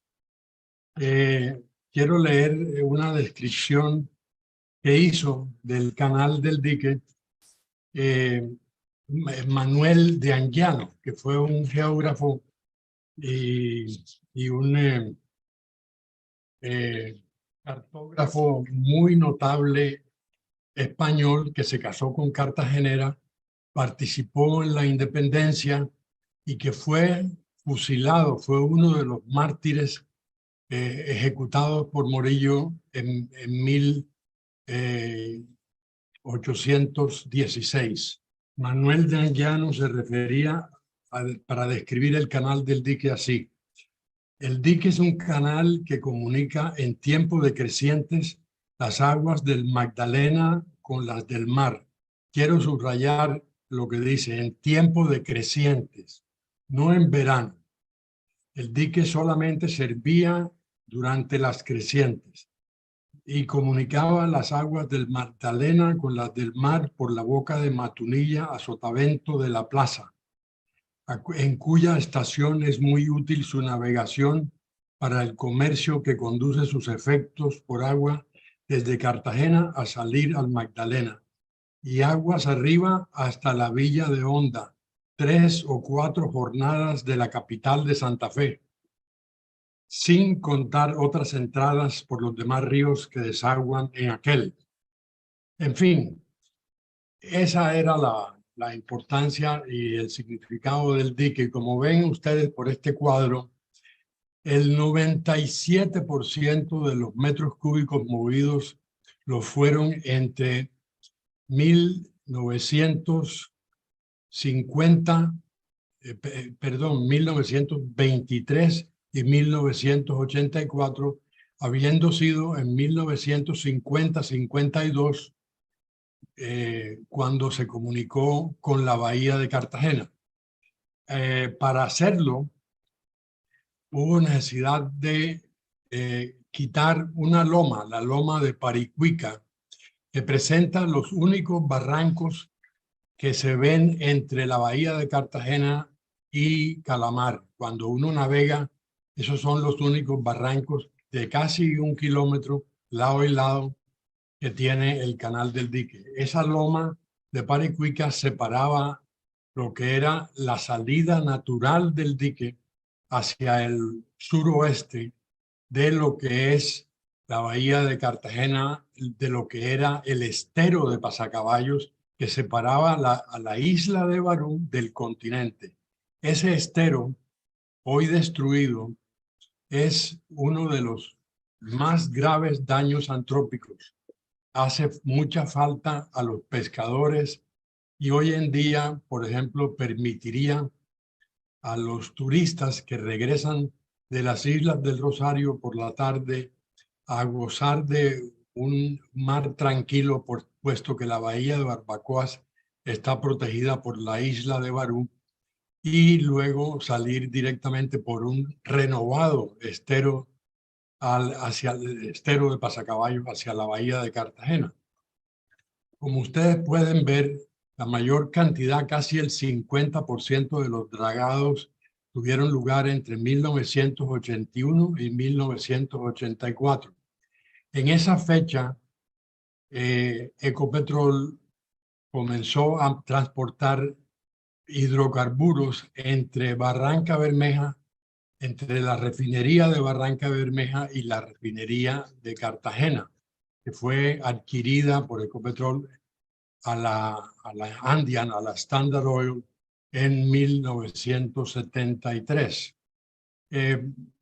Hoy en día, el canal del dique mueve el 92 o 93% de la carga que tiene el río Magdalena, porque son estos precisamente los hidrocarburos que se mueven entre las dos refinerías, que son el 100% de la capacidad que tiene Colombia. Muy bien, ahora veamos el siguiente, por favor. Esta es la herramienta, una draga de succión Ellicott, inventada hace unos 120 años y que trabajaron primero en el Canal de Panamá y que han sido la herramienta con la cual se ha construido el dique moderno. Tienen una enorme capacidad y pueden botar a más de 1 kilómetro los materiales que dragan. Próxima. Aquí ven cómo comenzó la fiebre canalera. En 1869 fue inaugurado el Canal de Suez, que atravesaba un desierto y que no tenía realmente pues ninguna barrera natural importante. Y fue excavado finalmente con 300 dragas de cangilones. Veamos a ver si hay una. Ahí está. La draga de cangilones que mueve unos baldes alrededor de un sinfín, y esta fue la draga que hizo posible el Canal de Suez. Y Ferdinand de Lesseps pretendió hacer el mismo canal a nivel por Panamá. Y en 1880 comenzó la obra con estas dragas, y en 1885, 1886, la compañía francesa del Canal de Panamá comenzó su larga quiebra, que dejó a los hijos de Lesseps en la cárcel y al pobre de Lesseps viejito y en un asilo. Pues bien, estos daños próximos comenzaron con un canal concluido en 1850 entre Calamar, que fue fundado el 1 de enero de 1848, y la primera ciénega de importancia. El viejo dique que ven a la izquierda, en ese momento tenía más de 40 kilómetros, pero era totalmente innavegable. Devuélvete al anterior, eso, ahí. En 1853, 1852, un ingeniero británico, Lionel Gisborne, se le ofreció al presidente Juan José Nieto y a su secretario joven en ese momento, Rafael Núñez, de que él estaba ocioso esperando a su jefe que estaba en Bogotá, que si él podía ir a ver qué era el problema que tenía el canal de Totten, que no funcionaba. y fue a caballo hasta Calamar. Recorrieron el canal y reportaron que el canal estaba en general obstruido por la erosión de sus muros y que alguien se había robado la manivela de la esclusa de Calamar. La segunda esclusa estaba perfecta, pero había un firme. Un firme es un tapón de vegetación acuática, ENEA, que bloqueaba por completo la segunda esclusa. Eso a tan solo 2 años de haber sido inaugurado el canal de Totten. Próximo. Aquí vemos, retrocediendo en el tiempo, un proyecto de Antonio de Arévalo de 1794 para hacer unas rectificaciones, porque el canal de don Pedro Zapata de Mendoza de 1650 había crecido de 2.400 metros a 40.000 metros, es decir, 40 kilómetros, y el canal de Totten, construido 200 años después, tenía tan solo 15 kilómetros para llegar al mismo punto. Eso les dará una idea de la cantidad de curvas y tornos que desarrolló entre 1650 y 1850 el canal de los españoles, de don Pedro Zapata de Mendoza de 1650. Próximo. Estas son las rectificaciones que proyectó Arévalo y que realmente pues quedaron en desuso porque se vino la independencia y Calamar queda 12 kilómetros al norte de donde salía originalmente el dique de los españoles, que era de un pueblo que se llama Barranca, Barranca del Rey. Hay 2 o 3 poblaciones alrededor de esa entrada, que era una playa alta que se desbordaba naturalmente hacia la Ciénega de Machado. Y ahí comenzaba la primera de una cadena de ciénegas que finalmente llegaban a la Ciénega de Palenque, que queda justamente al norte de Mates. Mates fue refundada, inclusive antes, unas 6 o 7 semanas antes que Cartagena. Cartagena fue fundada el 1 de junio de 1533 y Mates fue refundada por don Pedro de Heredia unas 6, 7 semanas antes, porque don Pedro de Heredia había estado en Santa Marta con el gobernador Vadillo y decidió que él quería la capitulación de la provincia de Cartagena, que llegaba del río Magdalena hasta el río Atrato. Y para que fuera competitiva con Santa Marta, que estaba a 29 kilómetros de la Ciénega, tenía que tener una conexión con el río Magdalena tan buena como la que tenía Santa Marta. Y con la navegación de esa época en champanes, que eran sampanes adaptados de las Filipinas, impulsados por bogas con palancas o con remos, podían navegar y lo hicieron entre 1650 y cuando llegó el primer buque de vapor a la bahía de Cartagena, que fue en 1823, el Fidelidad. Y ese vapor, al llegar a la bahía, pidió instrucciones de cómo llegar al río Magdalena. Y le preguntaron enseguida, ¿y cuánto cala usted?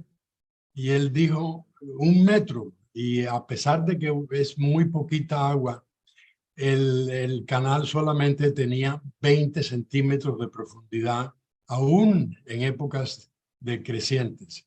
De modo que el canal colonial funcionaba en épocas decrecientes, como decía don Manuel de Anguiano. Próxima. Aquí vemos uno de los grandes daños que ha causado la construcción el corte de la loma de Paricuica para llevar el canal del dique hacia el norte al caño del estero o estero de Pasacaballos para traerlo a la bahía de Cartagena sin salir a la bahía de Barbacoas, que es la bahía que ven ahí a la izquierda. En la primera imagen ven la loma de Paricuica y ven arriba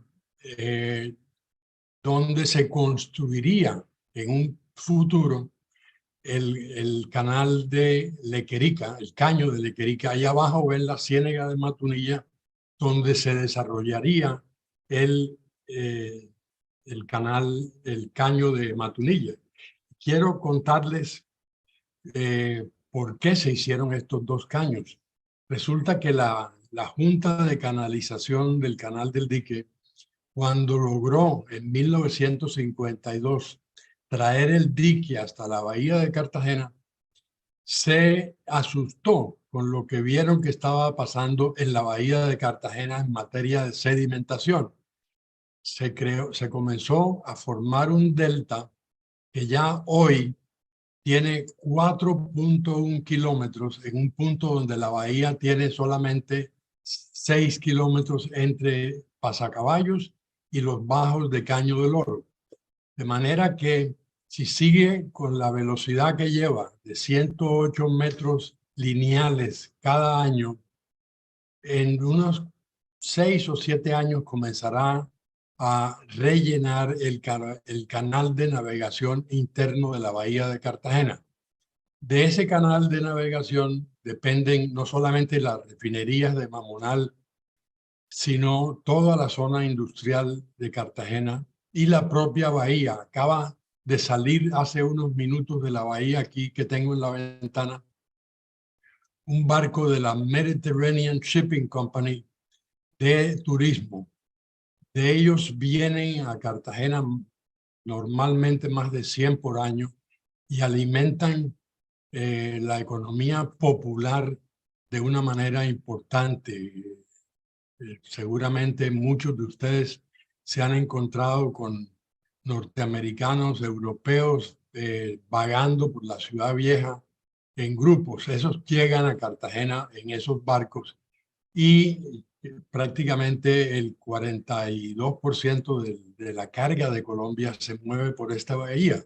De modo que no solamente sería un daño para Cartagena, sino para toda la economía nacional de que el caño, el delta de Pasacaballos siga creciendo como lo vienen haciendo estos caños de Barbacoas hacia la otra orilla. En el caso de estos caños, fueron abiertos a propósito. El caño de Matunilla fue abierto por el gobierno en 1958 para disminuir la sedimentación que el dique aportaba en la bahía de Cartagena.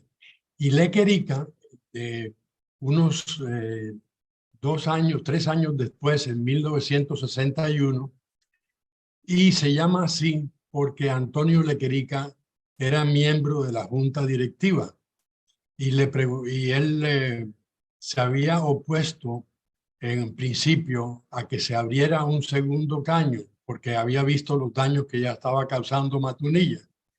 Pero le dijeron, es que le vamos a poner Lequerica. Entonces el hombre se cayó y se hicieron la apertura en la boquita que ven a la izquierda arriba en el círculo, en la pura mitad. Allí hicieron una apertura de 100 metros y por ahí comenzó un caño que ya tiene 4,6 kilómetros de largo. Y Matunilla, de abajo, ya tiene 7.4 kilómetros de largo dentro de la bahía de Barbacoas. Próximo. Aquí ven una foto aérea que puede tomar cualquier pasajero de Avianca. Yo lo tomé en un avión que estaba despegando. Y ven a la izquierda Caño Matunilla y a la derecha Caño Lequerica y están que se juntan. Esta foto tiene unos 2 años, ya seguramente están varios metros más cerca. Al fondo ven la isla de Barú y al fondo los arrecifes, y con un poquito de imaginación, de los Parque Natural Corales del Rosario. José Próximo. Vicente, ¿nos quedan 5 minutos? 5 minutos.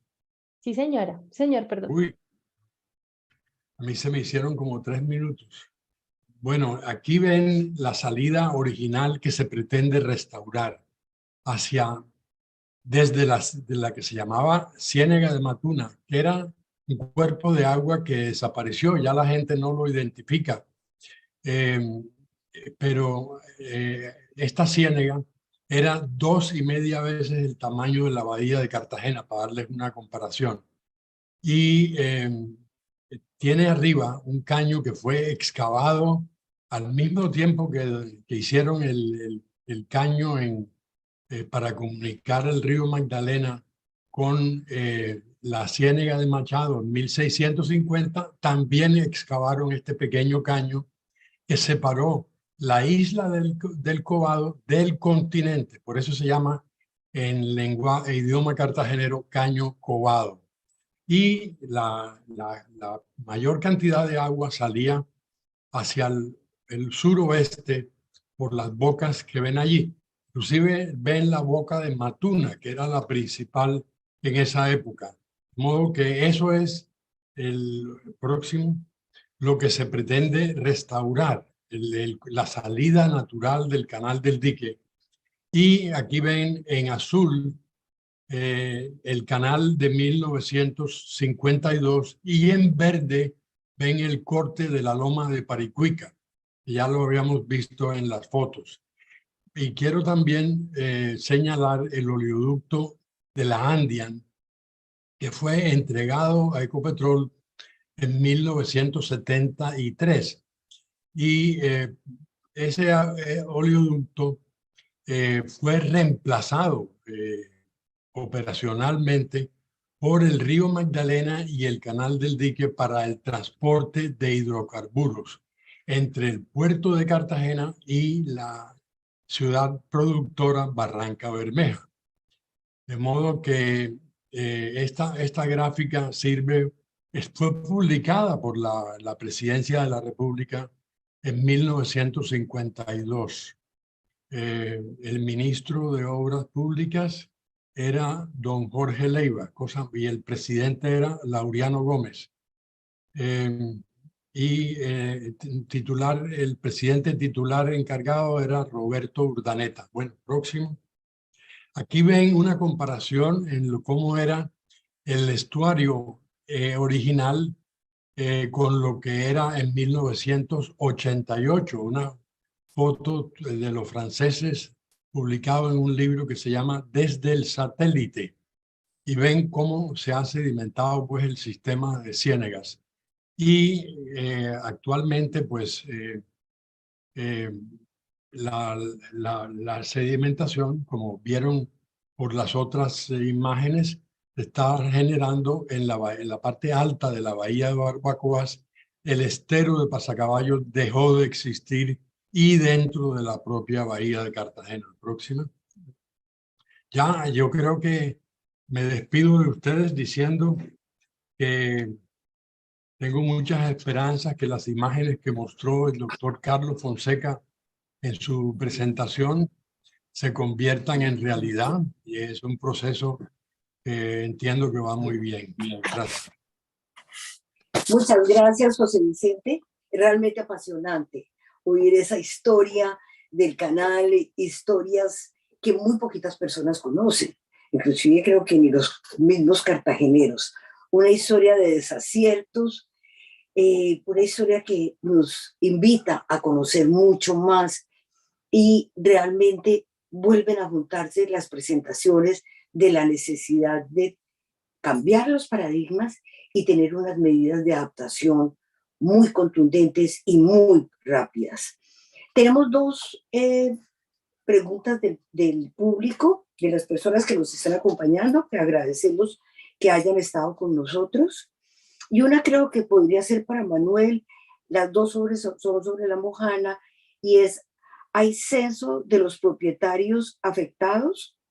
Y la segunda podría ser para Jorge, que preguntan si existen ciénagas colmatadas que sea imposible restaurar.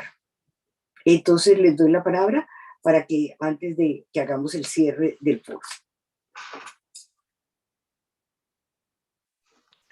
Pues seguramente si hay, digamos, acceso a información ligada a las instituciones de atención humanitaria, a las agencias, por supuesto, de atención al tratamiento del riesgo por inundaciones en la zona, allí deben estar esas estadísticas. Lo que mostrábamos justamente es que es dada la amplia gama de movilidad, de flujos poblacionales, de movimientos poblacionales que se dan en la medida que va fluyendo este recurso, el recurso hídrico sobre la zona, pues se van generando diversos asentamientos. Recuerden que una de las dinámicas es que se va produciendo en función de cómo se va moviendo el agua. Áreas secas, áreas para ganadería y pastos o arroz, áreas inundadas, áreas para la dedicación a la extracción del recurso pesquero y así sucesivamente. Entonces, un poco los datos estadísticos van a mostrar seguramente la afectación directa sobre gente que perdió su vivienda o que ha tenido afectación sobre el acceso a recursos, pues recursos de servicios básicos, pero esa información la pueden conseguir, por supuesto, en las agencias del Estado que atienden los temas de atención a población afectada por estos procesos de inundación. Muchas gracias, Manuel. Le damos la palabra a Jorge y tenemos una pregunta para José Vicente. Bueno, con respecto a la colmatación de las ciénagas, lo que yo puedo decir es que, o sea, si uno se pone a mirar la historia, o sea, incluso, por ejemplo, en el libro de la historia doble de la costa de Orlando Fals Bordas, se menciona que la gente, incluso después de la existencia de los cenús, entendía esa dinámica del agua y no la separaba de los sedimentos, y esas mismas personas, dependiendo de los intereses que tuvieran, hacían rompimientos. O sea, desde los ríos hacia las ciénagas hacían canales artificiales que todavía se ven con el fin de colmatar las ciénagas. Yo creo que es difícil parar la colmatación. ¿Por qué? Porque para mover esos sedimentos de forma natural se necesita que el agua tenga una velocidad. Es decir, así como, o sea, el proceso de colmatación se da es porque hay un río que tiene sedimentos, se abre el canal con una forma determinada, de tal forma que se facilita la forma de los sedimentos. Si ustedes se acuerdan, normalmente la conexión natural entre río y ciénaga es hacia atrás. El hecho de que esa conexión sea hacia atrás hace que los sedimentos entren de menor forma. Entonces, una vez los sedimentos entren ahí, es muy difícil que sacarlos otra vez de forma natural. ¿Por qué? Porque ya no hay velocidad que los mueva. Y eso puntualmente, metiéndome un poquito en lo del canal del dique, yo creo que ha sido digamos, el mayor problema que tiene el canal del dique con términos de los sedimentos es el ángulo con el cual se hizo ese canal con respecto al río Magdalena. Había antes un canal que se llamaba el Caño de Piedra, que ahorita hay una finca que se llama la Finca San Cristóbal, por la cual pasaba un canal natural antes y iba hacia atrás. O sea, o sea, qué pena me pongo técnico, pero hay un efecto que se llama el efecto Boole, que fue un investigador alemán estudió este efecto en 1926 o 1934, y lo que hace es que dependiendo del ángulo con el cual se hagan esas derivaciones como la del canal del dique, el problema no es el sedimento en suspensión, el problema es el sedimento de fondo que se incrementa y entra mucho sedimento al canal del dique. O sea, si me preguntan a mí, uno de los problemas más grandes de sedimentación del canal del dique es el ángulo con el cual está hecho ese canal del dique. Y ahí uno le puede aprender mucho a la naturaleza. ¿Por qué? Porque normalmente esas ciénagas entran hacia atrás. Y esa entrada hacia atrás o en aleta de tiburón es la que, o sea, es la que hace que la dinámica sedimentológica sea diferente. Y es por eso que los que quieren colmatar ciénagas abren el caño con un ángulo especial para que entre ese sedimento no solo en suspensión, sino de fondo. Si ustedes me preguntan a mí, o sea, ¿qué se puede hacer para que no entre tanto sedimento al canal del dique? Es, bueno, pongan las esclusas que dijeron los holandeses, pero rehabiliten esos caños que había. ¿Para qué? Para que la dinámica pulsante del canal del dique, que alimenta y da vida a todas esas ciénagas sin incluir el Guájaro, no se dañe con esas esclusas que se quieren hacer solo para que no entren los sedimentos. Pero, o sea, ya Respondiendo Eso a da los alimentos es difícil descolmatarlas.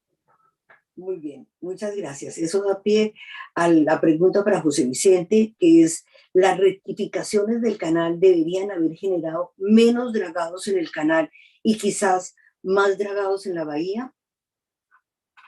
Perdón, no entendí la palabra Sí, delgado. las rectificaciones del canal deberían haber generado menos dragados en el canal y de pronto más dragados en la bahía. ¿Las qué, perdón? Las rectificaciones del canal. Las rectificaciones. Bueno, no entiendo muy bien la pregunta porque las rectificaciones en el canal fueron bajaron de 270 curvas a 93 en el año 52 y luego a menos de 50 finalmente en 1984. Al dejar el canal sin curvas, prácticamente es una gran recta, porque lo que entiendo pues es que tiene un radio como de 1000 metros hoy en día, el radio mínimo, de modo que las maniobras de las barcazas que constituyen los convoyes de Ecopetrol, que llevan 6 botes, eh, tienen como 250 metros de largo, 260 metros de largo, incluyendo el remolcador. Entonces necesitan unas curvas muy amplias, muy generosas, como las que tiene actualmente el canal.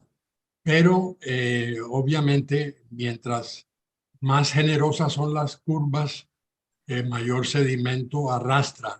Entiendo que los holandeses, regresando al tema mencionado por el doctor Jorge Escobar, eh, del ángulo de la boca, entiendo que los holandeses plantean un cambio en la inclinación del ingreso a la boca para evitar que los sedimentos de fondo entren a la primera esclusa. Muchas gracias, José Vicente. Pues damos entonces por terminado este maravilloso foro. Increíble. Realmente 2 horas es muy poquito para todo lo que ustedes tienen, nuestros participantes tienen que enseñarnos. Muchas gracias a todos los que nos acompañaron desde YouTube, pero muchas gracias a Javier Pava, a Carlos Fonseca, a Jorge Escobar, a Manuel Ruiz, a José Vicente Rodríguez, a Ángela Moncaleano por la organización y a Tatiana, porque gracias a ella podemos estar conectados y pudimos hacer la divulgación de este foro. Los estaremos invitando a los próximos 2 foros, que como les decía anteriormente, uno es agricultura y adaptación al cambio climático y el otro foro es sobre la sabana de Bogotá como ecosistema estratégico y altamente vulnerable. Muchas gracias por acompañarnos y tengan una feliz noche.